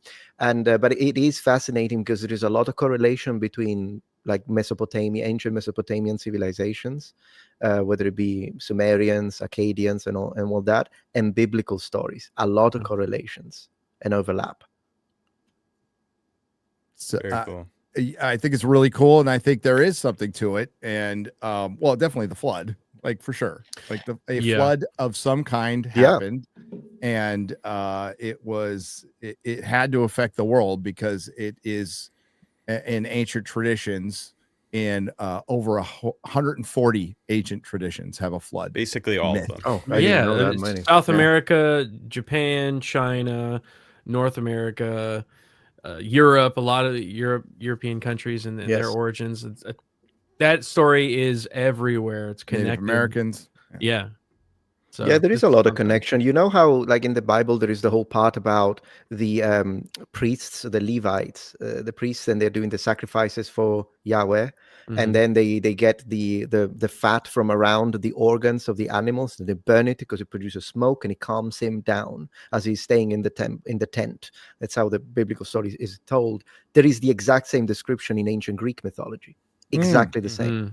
Exactly the Wow. same. So it's just in ancient Greek mythology. They're doing it for the Olympians. They're doing it Right. for their gods.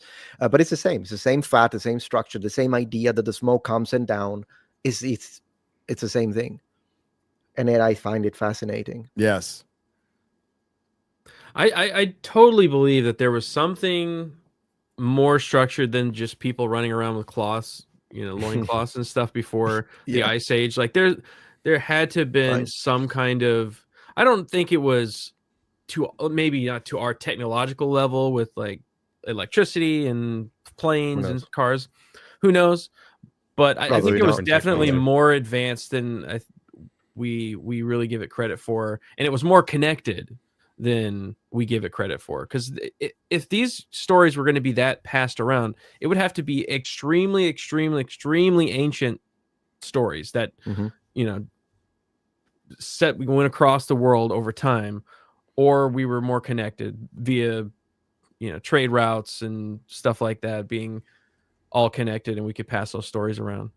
But yeah, that we 100% had something going on before the Ice Age. We were connected. It is a fascinating theory. It really. I hope it to be true. By the way, I'm Yeah, someone yeah. who I'm fascinated by this stuff, and I think I'm sometimes confused. And in fact, if I ever get a chance to speak to Mr. Hancock, I will ask him this, because I don't believe I don't know what level of advancement when he says advanced civilization. Mm. But I would like to know exactly what that advanced means. Like if we are talking 17th century, 18th century, more advanced than us, Mhm. or Iron Age. Like I would like to know for him to define. And he probably has, by the way. He probably has, and it's me. I just don't know. He has. He used to like really not speculate on that at Mhm. first. But and this is what I have surmised from him and Randall and a couple of others, that I think within the ancient civil, there's definitely people who thought they had fucking spaceships and stuff, which is not true. Right, but I don't think it's him. I don't think it's him. No, it's not. I think he's advanced in the sense of it. They were basically had that same advancement of the Romans, but I see. thousands of years before. So it's like no mechanical motors or anything. And then when he goes maybe past that, he says that they were advanced differently. They didn't use leverage or machinery and combustion. They had other ways, more, I guess, holistic ways of moving stone, of healing people. And that's why he always brings it. He loves his ayahuasca, but there's other stuff too. But the interesting thing about ayahuasca is it's basically it's a plant and a root, and you need them together for it to work. And they are in a jungle with 150,000 species of plant or different types of plant. And somebody figured out that if you put these two things together, you can go on a trip. Now that's a lot of trial and error. Oh yeah, that's a lot.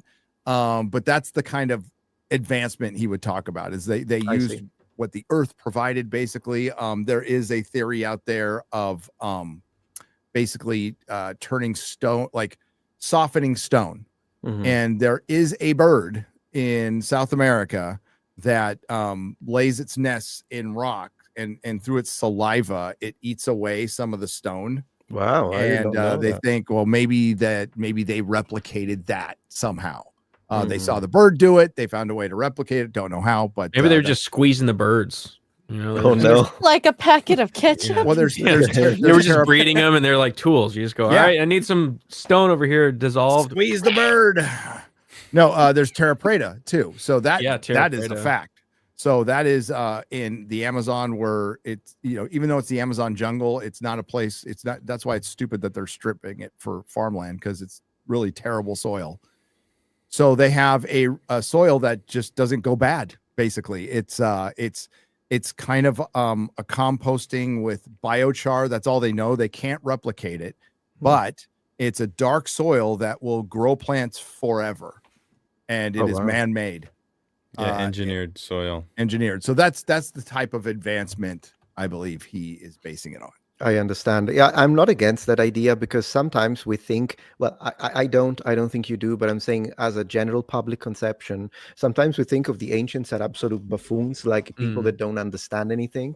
But then when you read the sources, like the Romans knew exactly, like for instance, how volcanic soil can be rich, and then it can be used, like after there is lava and whatnot, then it can be used, and it's very nutritious. I think that's a word for plants and stuff like that. They understood that. They examined it. And if you read they were wrong, by the way. They said it was some kind of fattening, and then the explanation that they used was wrong, but the method that they used sounds very scientific.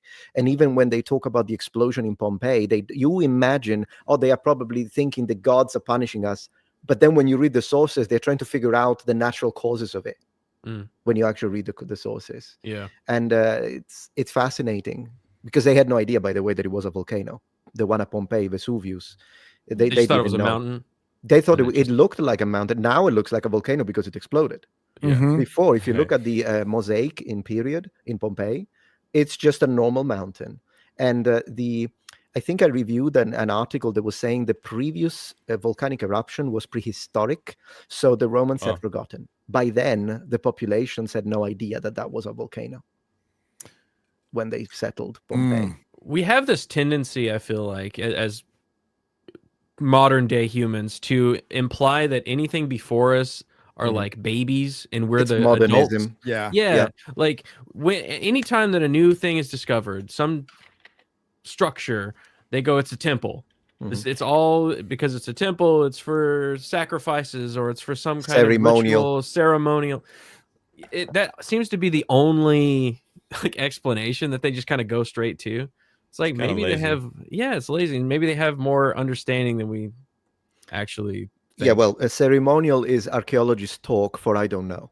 Yeah. Yes. Yeah. I'm just gonna say it. 100%. They use that all the time. No hatred towards my friends. I've got an archaeologist in my team, and I always make fun of him because of it. Is it ceremonial?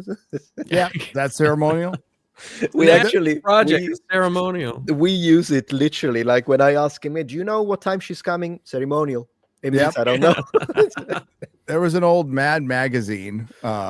I don't remember which one, guys, but it was an article of like 10,000 years from now, when archaeologists find us, that the toilet would be ceremonial. There's a toilet seat on somebody's head. It was a and if you think about it, it is. They're not entirely wrong. Not entirely wrong. But let's get to the people, shall we? The people. Hell, Metatron. We're gonna get them on FNT soon. Please, right? Anytime. Yeah, absolutely. We'll get it before the end of the year. We need a historical. Well, they don't do historical movies anymore. Okay, Odyssey, you're on, dude. Oh yeah. You're Odyssey, on hell yeah. for Nolan's Odyssey, but we got to have you on before that. Yeah, I've already complained about it. I've already complained about it a few times. I imagine so. So have I. And I love Nolan, not as much as Jeremy from Geeks and Gamers, but I do. And the casting is a bit, and some of the armor is. How many wrist bracelets do you think there's going to be? Like every character. I don't know. It's going to give me a heart attack. The damn wrist bracelets. I hate them. They're everywhere. Except for iconography. They're literally everywhere except for period iconography. Right. Nathan Cassidy for $4.99 says, "Hail Metatron, base takedown on the Pope in your last video. Leo is just another reason why I, as a Catholic, don't consider the Vatican legitimate." Yeah, I've had my clashes with the Holy See. Yeah, woke popes. That's weird. Yeah, he's like very the fourth one in a row.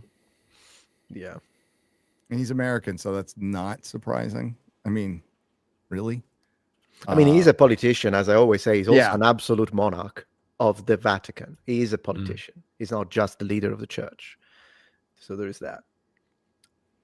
Well, the communist Catholics trip me out. That's which totally exist in South America. So, and probably other places too. But that's the one that trips me out.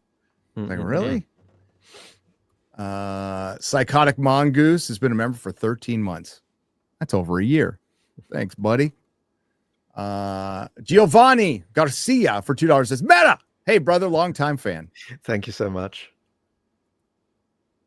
And it's a national project, says Decky69. I just rewatched some of that again. That's that. How could you do that to yourself? It's so The brutal. interview? God, That's that a horrible interview is so interview. rough. Did you see the part? I loved the inner logical inconsistency of him saying, I'm a professional, all this new age shit. And then he says he believes in magic. Yes. Yeah. How did you like that? Wait. How did you like that? Like, Oh, it's Nice. magic. It's magic. I can't explain it. what? It's magic. You can have a snake cut his head off and then he moves and put the head back on and he's alive. Okay. Thank you. Oh, right. Oh. Well, Magic. if you get the Magic. entire nation involved, Yeah. Everybody was different. super patriotic and they wanted to build Yeah. the pyramids out of patriotism. They use these Did I tell you- Patriot whips. Yeah, did I tell you what happened to my video? I made a video because I hate this thing that wherever you Google now, everyone will tell you that the pyramids were not built by slaves. Because we used to think it was built by slaves. Right. Then they say, no, it was paid workers. Basically, they replaced a myth with a myth because it's nonsense. There were absolutely slaves involved. We know that. It's in the archives. It's in the scrolls. I painstakingly spent a whole week reading the most boring period sources telling us what type of people were involved. Absolutely, slaves were involved. They had paid workers as well, possibly for like specialized stuff. And then they had indentured servants, so like corvée labor, someone that would do it for 2 years. They also tell us they try to run away and then they punish them for it. But they do get paid. So at least there's that. And then there is a fourth time, which was prisoners of war and foreigners. So a lot of different types of workers. Anyways, I made a video about it and YouTube slapped a Facebook community note of reptilian humanoid on my video. I remember What? that. Actually, I'm just saying. That's What? weird. Yeah, so it's either they're telling us it was the reptilians all along, Yeah, I or was they're gonna- accusing me of being a reptilian and that's a skin suit. Well, maybe. Is there But, something you want to say? No, yeah. Yeah, would you like to let Something us you want know? to tell us right now? No, I think they just told on themselves. I think we know who built the They pyramids. freaking slapped the reptilian humanoid on my video. Unbelievable. 24 minutes Crazy. of just the sources and things like that. It took me forever to put that video up. And reptilian humanoid. Thank you. Are they still putting up the Wikipedia stuff on Yes. the bottom? Yeah. They are. Yeah. Yeah. No, they just did it because I made a video Okay. called They Know. I made a video complaining about it, and that one got slapped as well with a reptilian. No escape. That doesn't make Well, any sense. Wow. Now we know it's reptilians. No escape. Who is all getting locked up in Egyptian prison? Hopefully not at all. Not dude. me. No. I'm not going to be climbing the pyramid. No, don't do that. No. Law-abiding citizen. Thank you, Eric. Ruben, Christopher Haynes, been a member for 18 months. Forbidden Frontier fam. I found a quiet signal in the noise. Hope, Tech, and Wonder want to help me test it and tell me what you hear tonight. And then did you? Is that a did- song? Is that a song? Almost sounds like a song. I found a quiet signal in the noise. Hope, Tech, and Wonder want to help me hear it tonight. DM me. The most important time in human history is today. Now, for real. Did you find the signal? Did you watch Pluribus? From space, or like, what do you mean? Maybe Maybe. just the signal, man. He's just hitting the vibes. Maybe. All right, I like it sound too. like- Can't stop the Aligned with the signal, earth, Ruben. yeah. I could dig it. I'm mapping a bootstrap puzzle. Love over fear, signal over static. If we listen together, what do you notice? Yes, Gary. Yes. I am become breath, the restorer of worlds, humanity via me. Hail, Ruben. I like the It energy. really sounds like a song. It It does. does. It does. It does. Hail, Meta. Has Scala Oh my disowned you yet? No, Jake not that I Skywalker. know of, Jake, but hello. What's up? In Pluribus, it's a show on Apple Plus. I hear good things. there is a signal in the beginning that they get that they decode it, and it makes a virus.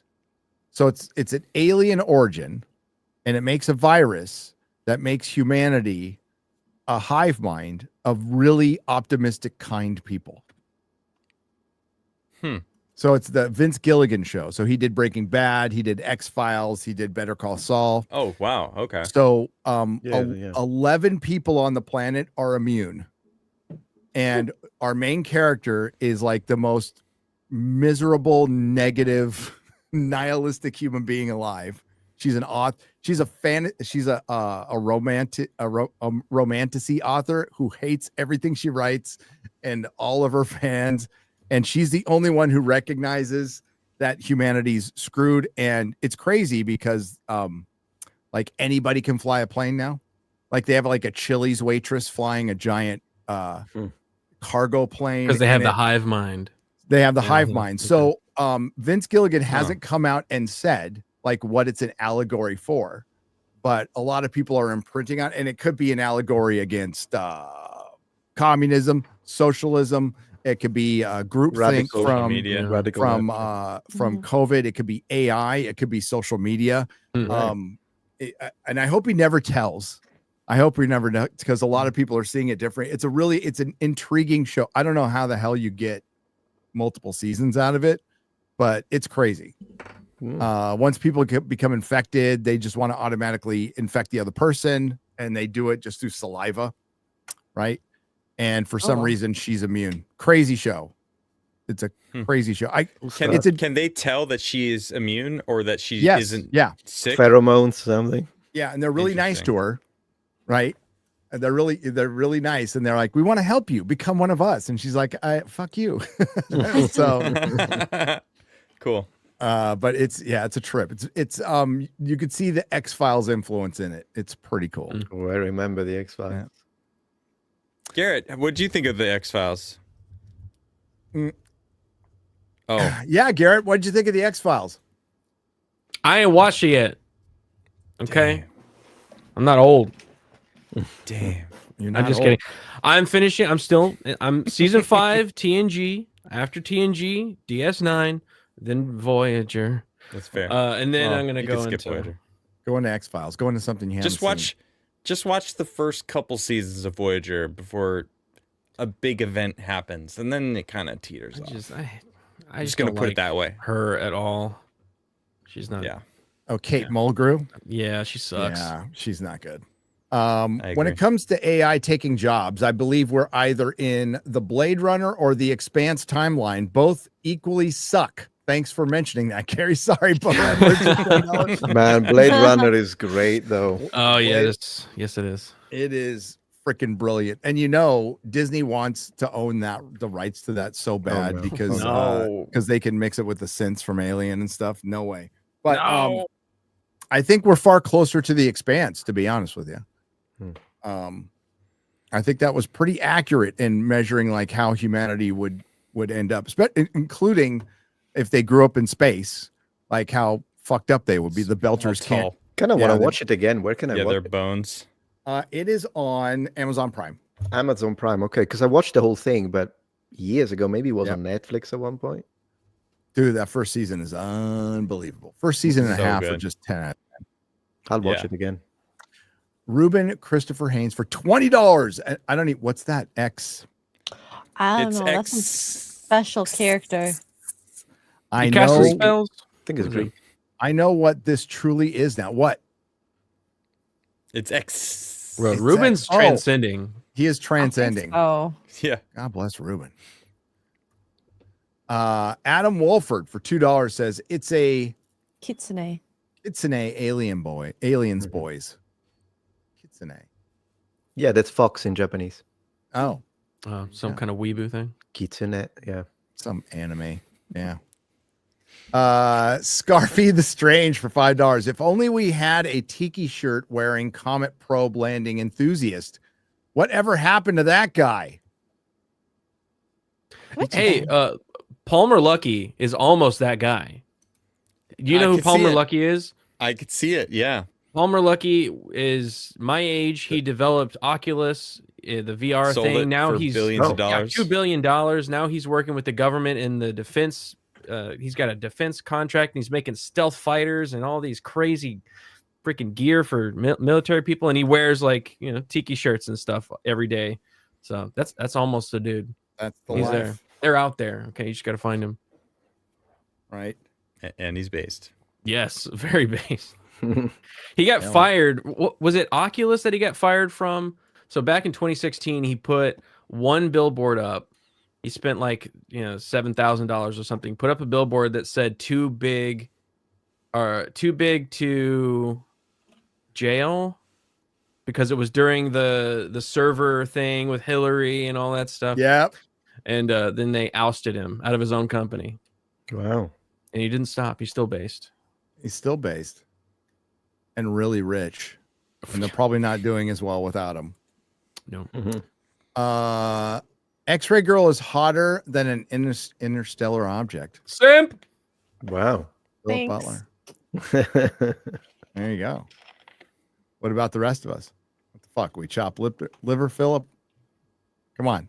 I mean, I'm old, man. but The heck. Metatron's got that sexy long hair. Sexy. Spread the love. Yeah. Ruben Christopher Haynes for $20 says 3i Atlas isn't a beacon, it's a mirror. Ooh, what?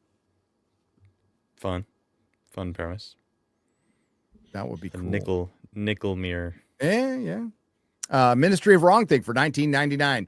What are your thoughts on Ben Davidson? He's been on the show.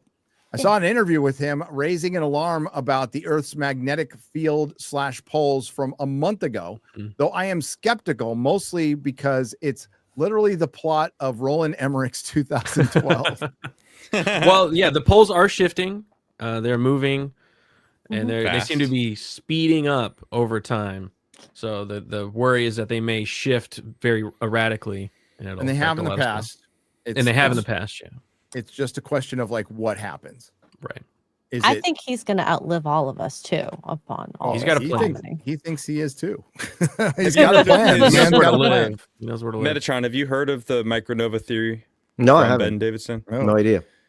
So, according to Ben Davidson, he's from Suspicious Observers, the YouTube channel, and he believes that every 12,000 years, or actually 6,000 years, there's this magnetic wave emanating from the center of the Milky Way galaxy, and when it passes, like as it waves past our solar system, the sun gets blasted by this wave and emits the term micronova is kind of a misnomer because it's not like blowing up, but it gets hit and gets shook and just emits CMEs all over the place. And he thinks that the Younger Dryas event 12,000 years ago or 13,000 years ago was in correlation. Yeah, exactly. Yes, One of these things. I'm inclined to think that it could Interesting. happen, and it may be an impact theory, like maybe both happened, and that's why it was like extra calamitous. Yeah. But he thinks that this is happening within the next like 15 years. He thinks 2040 it's going to hit again. That's the poles shifting, and also that I forget the name of it. What is it? The crustal displacement. Displacement. Yes. Is that it? Where so the mantle separates from the core, and because the weight of the ice in Antarctica and the Arctic are so heavy, when it displaces, it shifts to the side because the Earth is spinning, and that's what caused the floods. Is actually the tidal wave of the Earth shifting. It's a wild theory, and he's got a couple videos on it. If that's interesting to you, he goes into much better detail. Even if the Earth like stops spinning or slows down, or if it stops, we're all dead. If we all stop, dead, we're all dead. Yeah. because the wind continues, right? Yeah. And everything, and the water will keep going too. So it's any change, whether it stops or accelerates, we would feel it. We don't Yep. feel anything because it's constant. It's like when you're in a car and it drives at constant speed. Right. It's just when you brake or accelerate, you feel like a pull. Yep. Type of thing, the way I understand it. Well, that would explain, if it's in 2040, would explain why Elon Musk is so fixated on going to Mars. yep. At least. It would, yeah. and boring under the ground. Oh, And then Jeff, the billionaire bunkers that are Yep. everyone's yeah, seems to be Jeff, obsessed Jeff with. Bezos is just building a clock in those mountains. just a man. clock. Right. It's just a clock. Yeah. Uh, Adam, you brought something up just then. Possibly it being both of them. It could be the sun shooting out a big wave and also a meteor. Well, some of the stuff that we're seeing here from 3i Atlas, it seems to be like the sun reacts to Comet. could be reacting to comments or some kind of body going through the solar system. It What did if that is seem what like it is? it sent that CME right at it. Like Yeah, it was so like, say we've got some interstellar body that's massive enough to affect the sun in a way that passes past the sun, hits Earth, and then it also has the massive coronal discharge. it's a bad day. yeah, who knows? A bad day. Bad day. Judah for $2 says, I was asked once, is Jesus technically an Isekai.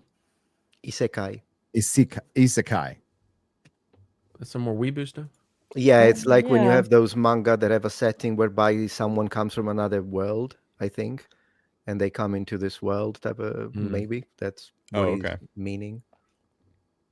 It's a genre. It's a genre. Okay. It's a genre. Ah. Yeah. It's a genre. Eric K for $5 says, glad it did not go between the earth and the moon, or we would be living in Thundar, Lord of Light, Demon Dogs, Ai, Ariel, Ukla, Ride, Thundar, Thundar, the barbarian. Very nice. Thank you. Very nice. It is what you want it to be. Want it to be? Is Yeah. it? Oh, so That's it's not what he wrote. It's not what he wrote, though. But Just saying. But if you put chords to it, chords. I it wanna is go- what I wanna you take- what you I want all of What it Ruben's messages. I want to try to decode them, and put them on a piece of paper and just Yeah. try to Maybe it's on purpose to test your ability to decrypt. We need the I think I Ruben failed. Christopher Haynes Codex. We do. yeah. I want it to be a spaceship. If you're talking about that, 3i Atlas, yes. Bubba Doom for $10 says Metatron Yes. is not the fight between Hector and Ajax in the Iliad one of the most beautiful displays of manhood in literature? I love it. They try to kill each other and leave with respect. Beautiful. Respect to honorable enemies, right? Better than dishonorable friend. Yes.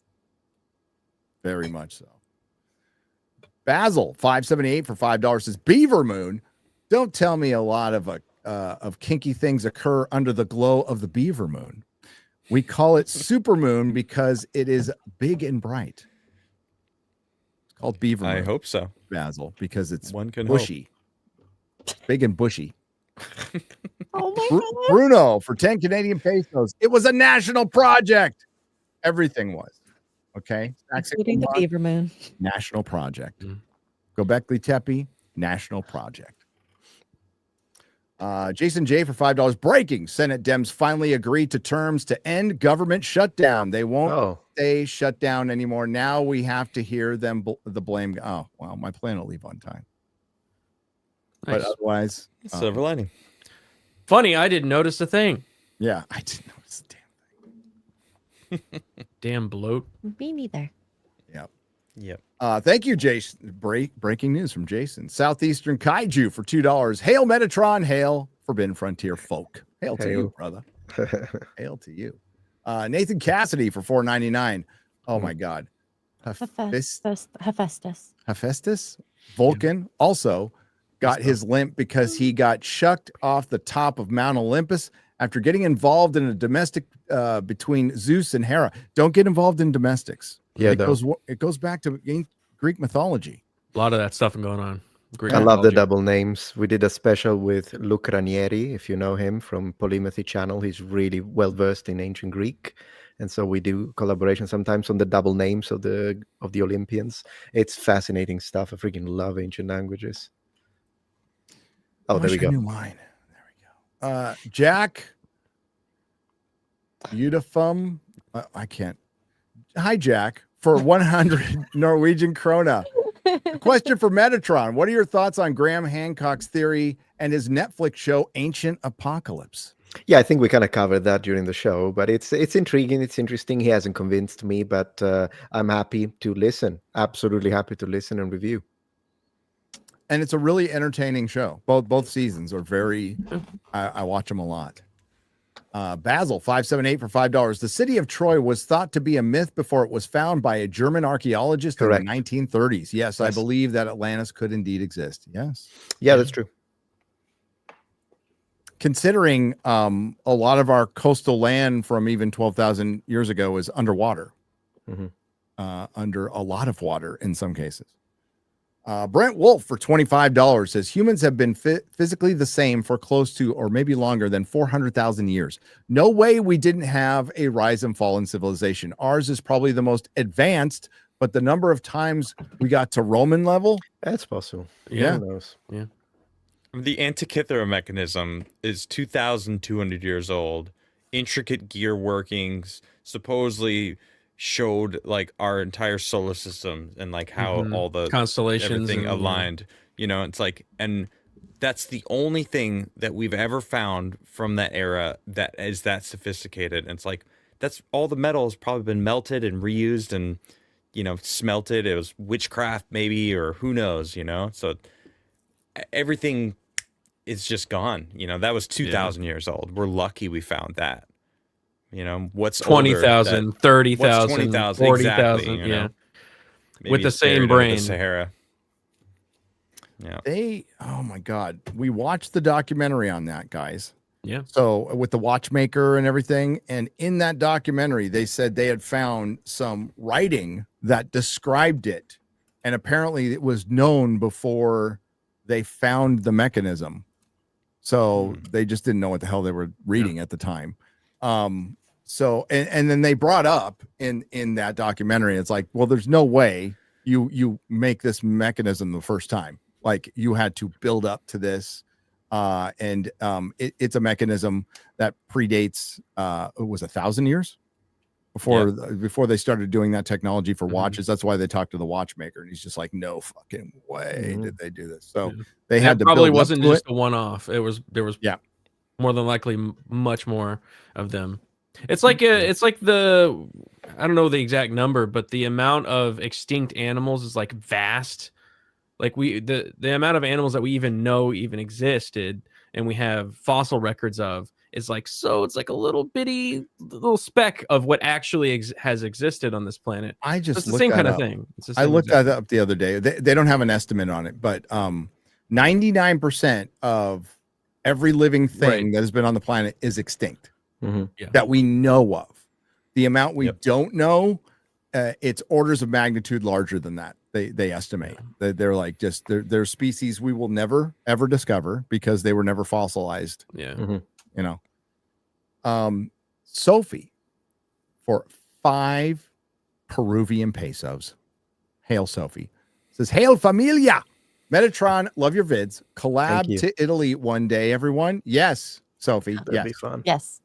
You guys finally learned how to pronounce Saxe-Woman. I'm so proud of you. Saxe-Woman. Saxe-Woman. Sexy we went woman. to the sexy woman and touched the nubs. We touched the nubs on the sexy woman. Together. We did it together. Yes, we Bushka did. Blue has been a member for 11 months. Thank you. Nice. Thank you. Thanks for being with us.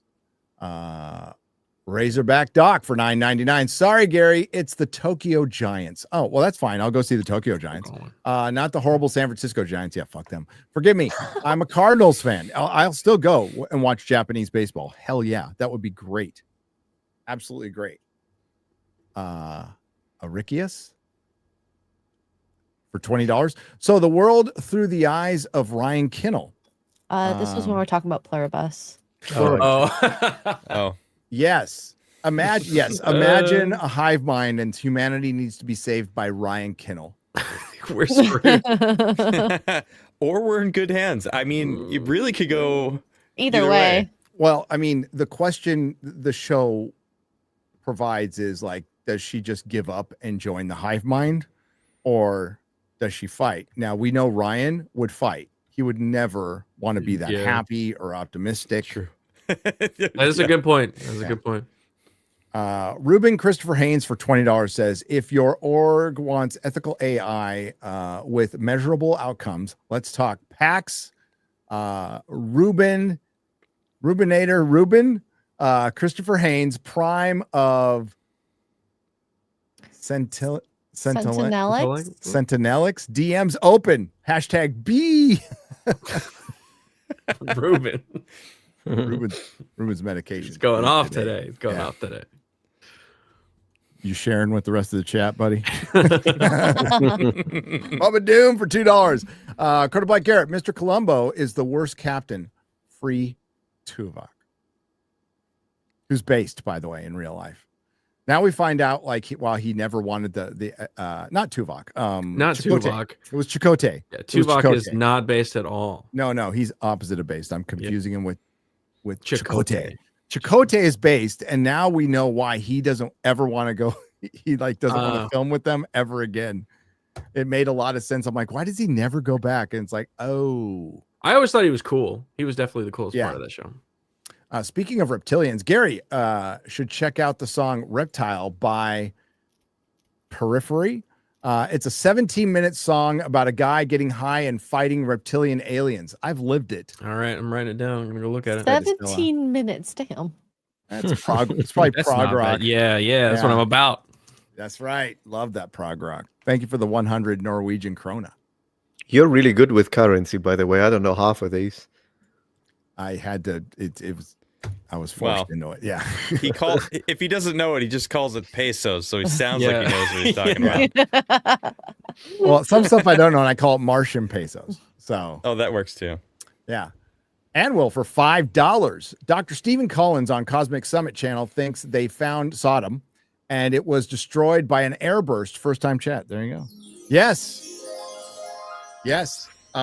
We saw that panel. And there is some pretty good evidence that's what happened. Because airbursts can give off certain radiation. It can really mimic a nuclear blast in a lot of ways.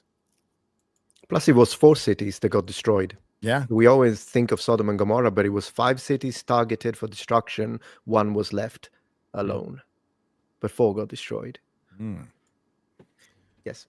Jack Hollows for $5 at Metatron. Have you heard of the story of Christopher Columbus during the 1492 voyage to the Americas saw a UFO? I'll be honest with you. I'd never heard of that. No, I haven't either. I've heard a few, like in World War II, and then like the Pope and the fascists, all that kind of stuff. But I never heard of that The one. crash in Italy. Yeah. Yes. Yeah, and the Foo Fighters. Yep. Yes, Christopher Columbus. So honestly, So he saw a light. It was near the Saragossa Sea. So he saw a light descend into the ocean. Wow. Okay.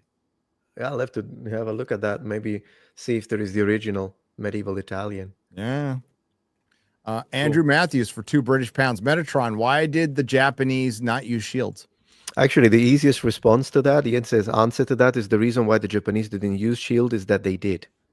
They did use shields. They actually did. They did. They used handheld shields in the Iron Age. But often when you think of the Japanese, you think of samurai. So it's in pre-samurai warfare, absolutely shield and one-handed sword, differently to how you imagine, or spears. Then when it comes to the samurai, they had stationary shields like the tate. So that's still a shield. You put them in place and then you shoot from behind it.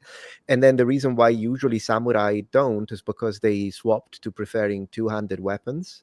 But then again, they basically moved on to wearing them. So they made the shield smaller and turned them into the shoulder protections. They kind of look like shields if you look at them. And that's that. But shields are still very much part of Japanese warfare. There you go. Musculus 76 for $20 says, longtime lurker, big time fan. Have you ever heard of Michael Heiser? I suggest that you look up one of his videos, Aliens and Demons. I also suggest you look up his book, The Unseen Realm. I want to say I have heard of him. But yeah, I will check that out. Thank you. Were the sea people related to this advanced technology Graham talks about? The sea peoples, says Boba Aurelius for $4.99. The mysterious sea peoples Metatron. What are your who do you think they were? No, I haven't got a clue. Is that Oh, the you don't deep know? s- Okay. Maybe it's the deep Greys. sea Maybe it's the Greys. alien bases that Tim Burchett keeps No, talking about? Is that the alien? You guys haven't heard of the Sea Sea Peoples? Well, No. oh, the Wait. Sea Peoples, you mean the Bronze Age? Yeah, Bronze Age. Oh, Sea sorry. No, for Yeah. some reasons, I literally did imagine reptilian. I don't know. Maybe my brain momentarily disconnected. That's where I was at with him. Yeah, same. Okay, no, the Sea People of the Bronze Age. Actually, believe it or not, we were making a video about it, but it does require some research because there is a lot of speculation when it comes to that, and then the collapse of the Bronze Age and all that, the trading. So, we never got around to finishing that video, also because of the kind of pivot in content that I've had recently after the death of Charlie Kirk. But I never really suspended the production of history videos. I just kind of gave priority to other videos that were more pressing. But we will address the Sea People with the team, and it's going to be good. I think Cool. it's going to be good. Yeah, I want to watch that one. So Yeah. so they came in towards the end of the Bronze Age And the when collapse, they're and then at the there's collapse, a little yeah. before that as well. But yeah. And that's why the record keeping is a bit sparse. That, and also sometimes it's difficult to, like, again, we have misunderstandings on the genetics, for example, and origins of people. That's why there is the entire debate on the Egyptians, by the way. There's the whole debate on the Egyptians, and there is political reasons behind it as well. But then again, we constantly rediscover, like, the genetics of the Sardinians has recently been completely changed to what we thought. There is a lot that goes into it. As I was saying before, the Carthaginians and their connections to the Phoenicians has been changed recently. They did find a complete DNA of an ancient Egyptian, and I made a triumphant video that is going to piss off so many people. Oh, yeah. Because I was right with that one. But then again, sorry to sort of say that, but it's so that happened. But anyways, so the genetics and the origins of people is something that oftentimes we think one way, but it's not monolithic. And oftentimes when new evidence comes in, you need to be ready to let it all go. And by the way, I'd like to underline that if real evidence appears and they tell me they were all black, the Romans, I would accept that. I know that my enemies don't believe that, but I would. It's just that I need because I don't care. It's not like it changes my life. Yeah. Okay, great. They were all black. Fantastic. I still have my games, my things, my little floppy disk here to play Megalomania on my Amiga 500. Who cares? Whoa. Like, it doesn't matter to me. Nice. What Yeah. matters to me is that you don't do it for political reasons, because then it's propaganda. Yep. Yeah. Not history. That's Not it. history. So if Superman reversed the Earth, everyone would be dead. Yes, Eric. Correct. This is not how the movie worked. Yeah. He made the wind turn backwards too, and everything else. He accounted for that. Okay. Madonna, bro. John Wayne for $20 says, in 1974, my father was in the Navy helping to clean up the Suez Canal and took a day trip to the Giza pyramids and pocketed a few pieces of limestone and granite. Now I own pieces of the pyramid, illegal, but worth it. Thanks, Dad. I wish my dad would have done that. That's awesome. Which we completely Will do not do. Do not condone endorse. in any No. way. Don't endorse. We don't endorse No. this. Uphold the law, like RoboCop says. Yeah. Ruben Christopher Haynes for $20 more says, There we what's up, Ruben? We must all gather around the world tree in love and forgiveness with each other for exactly 60 seconds. Pax. Agape. Agape. Thank you. You're welcome. You got to come on every show and help me pronounce things. Love above all. He's written an entire song in the Dude, chat. yeah. Garrett, you got to put music to this. You gotta do Hail this. We gotta do Ruben. Hail Ruben. Brett Wolf for $25. We live today in a civilization where there are still hunter-gatherers and there are billionaires racing each other to get to the moon and Mars. Quite possible that there were disparate levels of civilizations back then too. Absolutely. And Graham talks about that a lot. Yep. A lot. And naturally, if there was a cataclysm, it would be the hunter-gatherers who would survive. They would be the ones that the people in cities would have to go to. Hunter-gatherers and rednecks. And I mean, they're practically hunter-gatherers, aren't Yeah, they? they're not far. Not far. They're not far from it. Okay. And bless them. Ministry of Wrong Thing for $4.99. I just did a little research. There was literally coronal mass ejection today, and it's classified as a G5 extreme geomagnetic event. Oh shit. Maybe we'll Really? get to see Which is it direction is it going? yeah, that's Yeah. because it was last year where we were seeing the aurora borealis like in Mexico. Yeah, That's Yeah. insane. that's insane. And yet I didn't see it. I didn't I either. was looking for it. I'm in Sweden, by the way. I met it. I don't know if you knew that. You Oh, should no, have So seen it. Yeah. I Awesome. should have been able to see it, but Yeah. nothing. That's messed up. I was bummed. I saw it once in Canada. Wow. Oh, Yeah. my country. Yeah. Get the guys from Blurry Creatures on the show. It says Fruit of the Mystery for $2. Check out Blurry check it out, Creatures. yeah. Check it out. Doombot117, thank you for the $1.99. We appreciate it. Makes me want to Thank- play Doom. There you go. It actually does. Wired Eddie for $4.99 found a fun murder mystery. I always love fun murder mysteries. Series that takes place in ancient Greece around 460 BC. First one is Pericles Commission. Wow. Interesting. So is it like a real murder mystery? Is it like true crime but with ancient In ancient Greece, yeah. That'd be cool. That's a good little twist on true crime. Yeah, that's a niche right there. I like that. Which Doom? You said Yeah. you kind of want to play Doom. I'm just curious, which one? Oh, the original, the only one. First one. Okay. Ooh. Oh yeah, that's what I play. I'm a retro gamer. Yeah. Hell yeah. Word. Nathan Cassidy for $4.99. As Julius Caesar once said to his legions on the Celtic historical revisionists, they hate us because they ain't us. No, seriously. But honestly, that he's so on the spot with that. The number of quotes on Julius Caesar or Abe Lincoln that they never said, and they are everywhere. Yep. Oh my gosh. Where did you go, X-Ray? I'm like, sorry. What do you I'm mean? I'm going through my DMs on Twitter where I usually find your link. Oh, you- I can pin it. I just didn't want to do it. Oh, there you are. God, I'm gonna pin my name to the top. People. Well, No, I usually don't yap with that many people on yeah. Twitter. Where did I go? I can't You find went it. way down there. Okay, here we go. Someone was chatty this week. I was chatty this week. God, like a little girl. Here, I pinned my name to the top for you. Flopsicle for $4.99 says, "What do you guys think about the Rishat? Is it Rishat or Ricat structure?" Jimmy Tomatoes, makes a tomato. compelling argument Yeah. for Atlantis. I think it's really bizarre looking, and I think it's really weird that it doesn't line up like perfectly at all. I don't With- see it on the screen though. Oh, this one's not going to be on the screen. Oh, sorry. Apologies. Yeah, I can get it. Oh no, get it it? doesn't matter. It doesn't Somewhere matter. Yeah, I so, didn't know if it was frozen. So the eye of the Sahara is bizarre, and they rediscovered it in the 60s when the astronauts noticed it. I mean, they've known about it forever, and it's in Mauritania, right? So, and it is concentric circles, and it looks like it could be Atlantis, but I think it is a geographic feature that's bizarre. And where is it again? Absolutely bizarre. There it is. It's in West Africa. Mauritania, West Africa. Oh, okay.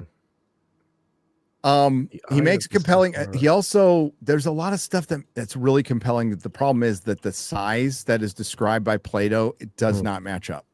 But there was civilizations there. There was man was there. There's definitely signs of flooding. It's also pretty far inland. So I don't know. I'm more Jimmy of also had some maps that he overlaid, and it Oh, we were really doing the same thing. shows Nice. a Oh. whole water system. Mine. That it makes sense actually that it could have been water to the south of it that would have been able to you would have been able to sail right on out. Most of human cities forever have always been on water. pan out on Africa real quick. Pan out. So a little more in because I want to show the path of the sand, which certainly could be wind, but it definitely looks like it got flooded right over. Yeah. It does. I mean, Um, it's one thing to say about that is that the Sahara had a wet period. The Yes, it Sahara did. had jungles and water. I think like 5 to 10,000 years ago. In fact, that is one of the few things I agree with the Afrocentrists because they use that one a lot. They hate that one a lot to say the Sahara was not a barrier in period. and they are right. They are correct when it comes to that. I have to begrudgingly saying, but they are absolutely right. Because sometimes people, when they want to counter the idea everyone was black in Egypt, they say no, it was a barrier, but they are wrong. So that's not a good counter argument. It had the largest fresh water lake in the world. There is Mega Chad. There's areas where you see whale bones in the middle of the desert, like thousands of miles inland. It's really fascinating, and it's recent. It's 5,000 years ago. So it's relatively recent, and they think scientifically there is a little wobble in the earth that happens every 15,000 years. So every 15,000 years, the earth is spinning, and then it just goes whoa, like that. And then what it does is the monsoons go north. All the tropical moisture goes north a little bit, and that's what makes it green. But as far as that's concerned, Jimmy's talk about he's shown signs of flooding. If you want to go down a rabbit hole, if you're bored one night. Fascinating. They believe 5,000 years ago, which wouldn't really correlate with the end of the Bronze Age, but because I think they know why the Bronze Age collapsed, probably a volcano, but whatever. 5,000 years ago, supposedly a meteor landed in the Indian Ocean. They found the crater, and it created a fucking gnarly tsunami. And you can see the chevrons from the tsunami on the coast of Madagascar, on the coast of Australia. So on Western Australia and Madagascar. And if you're just Google Earth thing and you go down, the signs of a huge tsunami are basically the sand. You can see the path of the wave. And then you can see the chevrons from when the flood came in and then came out and creates these ripples. And you can see those chevrons everywhere on Western Australia and in Madagascar. So something definitely created a massive tsunami in the past that hit both of those places hard, like really hard. And if anybody was on the coast, they were dead. Of course. They were very dead. And it went in miles and miles inland. So that's a fun one. But that makes me think of, you see those little chevrons a bit north of the Eye of the Sahara too. So it looks like there was flooding there, and it's water receding. It's really crazy. PGMD81 has gifted one Rumble sub for $5. Thank you. Eric John Pizza Art, $5 ramp. What's up, my brother? Said, breaking news. If you like pineapple on pizza, I do. Metatron's going to say no. Metatron's going to get really mad at me right now. Never apologize. I won't. You eat that shit. Thank you for the attention to this matter. Apologize to the crusade. I will apologize to heathen nobody. scum. Oh my God.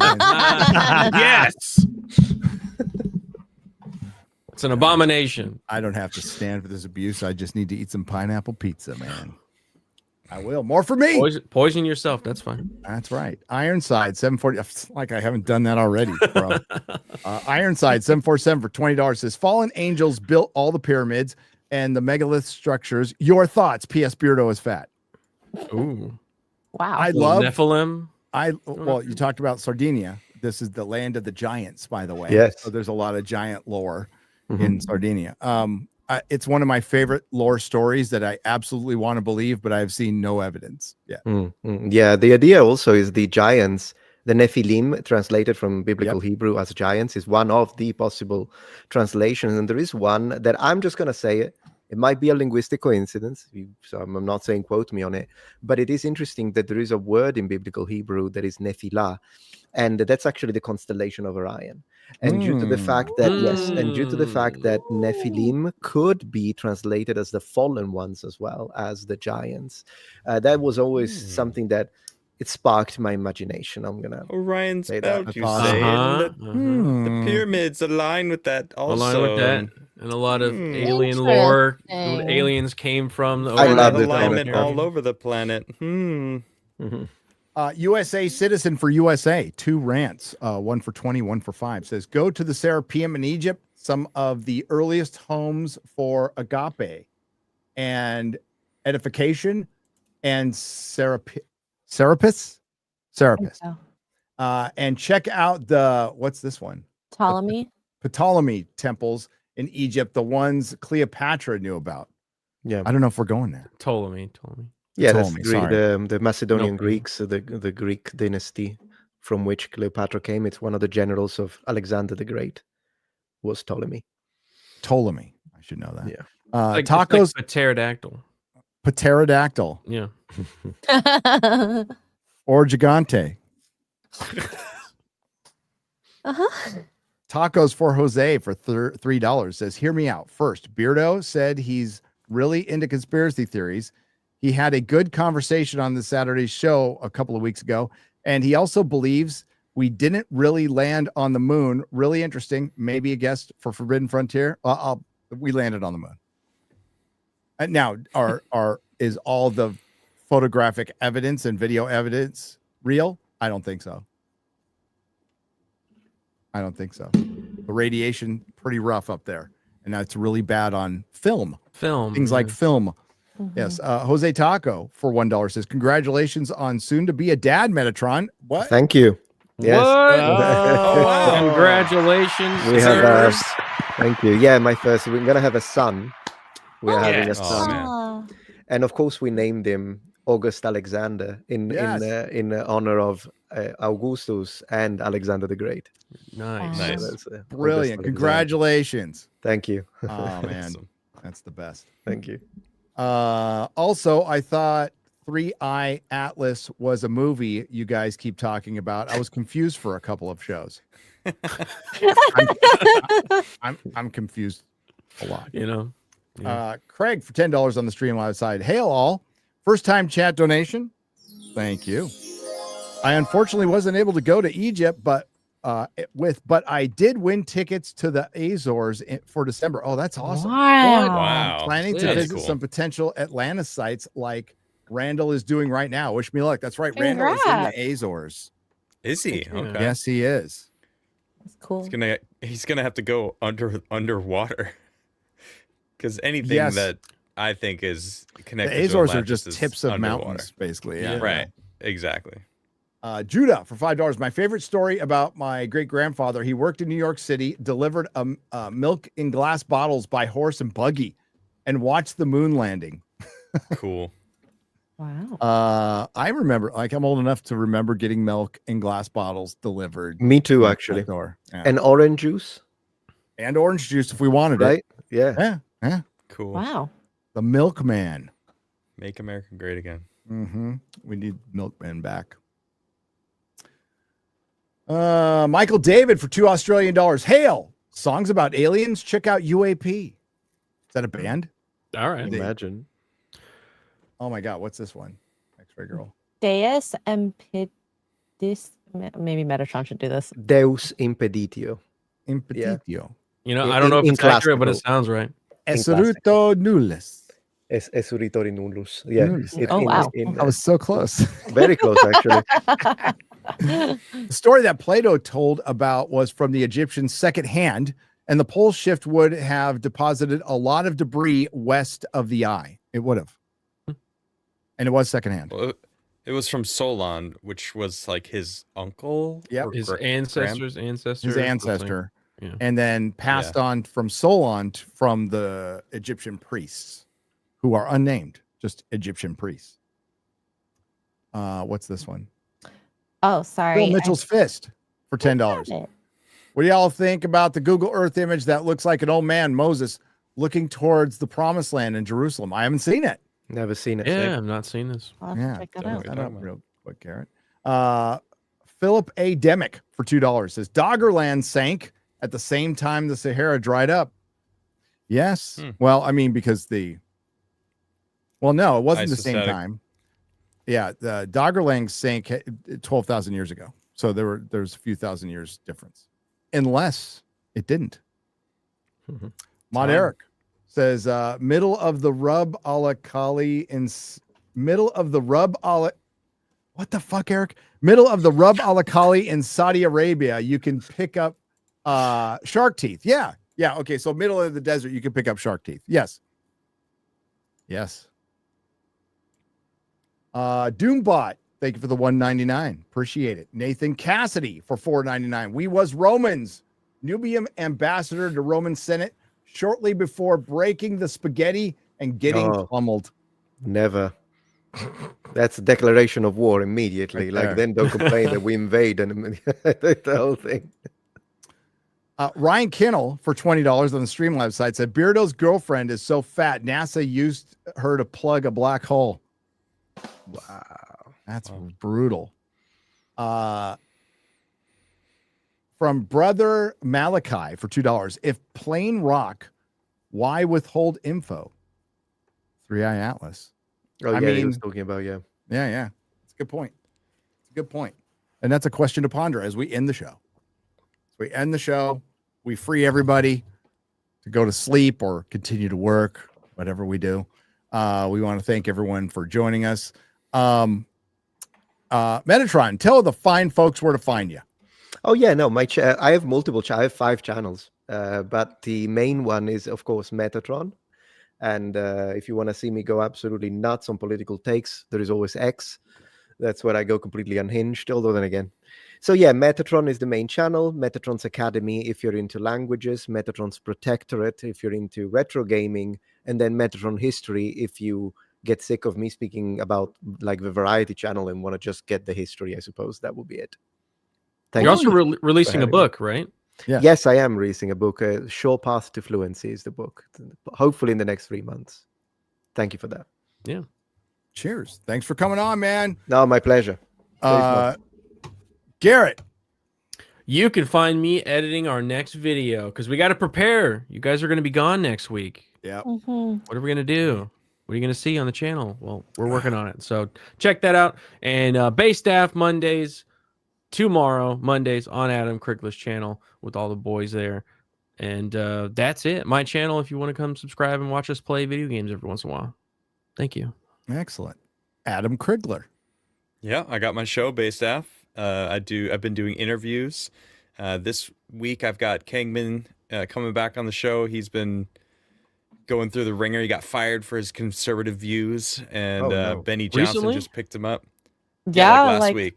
Oh, That's right. Shit. Yeah. So we're gonna chat on Wednesday. It's gonna be fun, and then Fridays, of course, I do my jam night. I got my loop station broke, and then I got a new one coming. Yeah, I had it for like 4 days, and I was so bummed. Didn't you just... Yeah. I know, but thankfully it happened like right away instead of like a couple. I don't know, whatever. I'm just getting a new one. It gets here Wednesday. So anyway, yeah, it was great to meet you, Meta, and congrats on being a dad. Thank you. It's the best thing that ever happened to me. Yeah, he's a new pop right down there. Brand new pop. Yeah. Nice. Yeah. Garrett's had 17 children. I'm trying to repopulate the world. All these milkmen aren't around anymore. The birth rate's low. All right. Go and multiply, right? That's right. Yep. My kids are adults. Yeah. That's crazy. They're actually way more fun and interesting to be It's honest. their time. So, X-Ray Girl. X-Ray Girl everywhere. I play games. And Morning Roasts on Tuesday and Thursday, where we talk about the lighter side of pop culture. And yeah, Egypt next week. So we're not going to be here on Sunday because we're flying in.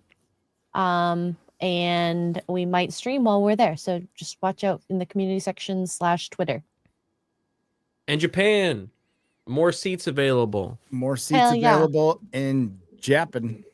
Yep. And just to kind of highlight, I really like want you guys to know, like the pre and post trip are like going to be super exciting because the post trip we're doing an anime and manga tour. Where we get to see Godzilla Head. We're gonna go to a Hot Toy store. I'm doing both. I'm doing pre and post. I think I'm gonna do the pre one as well. So see here. Yeah, Osaka, so Hiroshima. Yeah. Check it out. Link is in the description. If you are Look interested. at that. That's nostalgic to me. Very. Well, I want to go to Ground Zero at Hiroshima and just go, we did this. Yes, oh no. Just stand there triumphantly. Fine work. Oh my God. You guys were popping off in the 40s. We had to put a stop to it. Too soon? Sorry. Too soon? All right. Yeah, so we're going to Egypt. Friday Night Tights, everything after while we're in Egypt. I have no freaking idea. We will be randomly streaming probably at night when we're not doing anything. That would be my guess if the internet is good. If not, then you won't hear from me for a week. Be great. A lot of people on the internet would be super happy about that. But yeah, working on a video or two before we go. We got plans for while I'm gone to keep it going, but yeah, I am not looking forward to the flights at all in any way, shape, or form. Bring a Switch. My anxiety has started. I don't usually have anxiety, Metatron, at all anymore. But when I fly, it's like the few days before I get all. So I understand. I fucking hate it. But we'll do it. At least it'll be business class. So at least it'll be comfortable. At least it'll be comfortable. I did it once in my life, business class. It's pretty awesome. It's really expensive. Yeah. Yes. I can't afford it all the time. Except for Egypt. My flight is offering to buy the seat next to you or bidding for $100 extra. I'm like, oh, hell yeah. I mean, you could. Sometimes you get the upgrade to first. Yeah. If you're lucky. Can happen. And we got one more in there. Yes. Michael David says UAP, my new song here on YouTube. Hell, so Michael David has a song. All right. UAP. Check it out. Cool. Right on, brother. Thank you. Cool beans. I give it the 5. Oh, hence the avatar. He's got a guitar right there. Is that you? That makes sense. I would imagine, yeah. Oh, geez. That's awesome. It just had the Rock and Roll Hall of Fame inductees, and most of the bands are either broke up or dead. No, Outcast, man. Make a new album, guys. Andre 3000, didn't he want to go? I know. He's an artiste, you know. Paul Rogers couldn't go. Chris Cornell, dead. But his daughter, did you see his daughter sing Black Days? Holy shit, that was good. So Really? Chris Cornell's daughter sings Black Days from Really? Soundgarden. Cool. It's really good. Yeah. We just got a rant. Matthew Hammond for $1 says, will there be a Nintendo tour one day in Japan? That would be a Geeks and Gamers thing. Yeah. I don't care about Nintendo. Well, I mean, we have the post tour, and there's probably going to be a few hours of just like going about town time. So we might be able to go. I'm going to 100% want to go. So if you want to go to stay an extra day too. Yeah, Nintendo store with me, let's go. Yeah, and pawn shops in Japan, they have some excellent shops where you can pawn shops where people sell their stuff, and you will find jewels. Yeah, pawn. That's pawn right. shop. Sell it. Not porn, not porn. I mean, it is Japan. You never know. But that's a great idea. Yeah. I'd like to check that out too. Yeah, you should. Antique store or something like that. The accent did it. All right.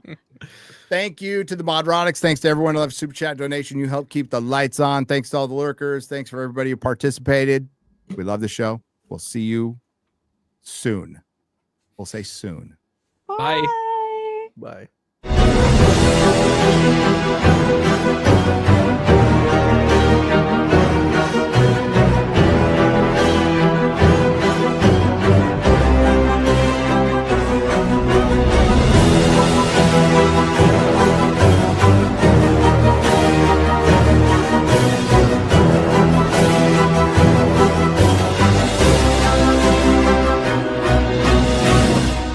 Welcome to the Forbidden Frontier.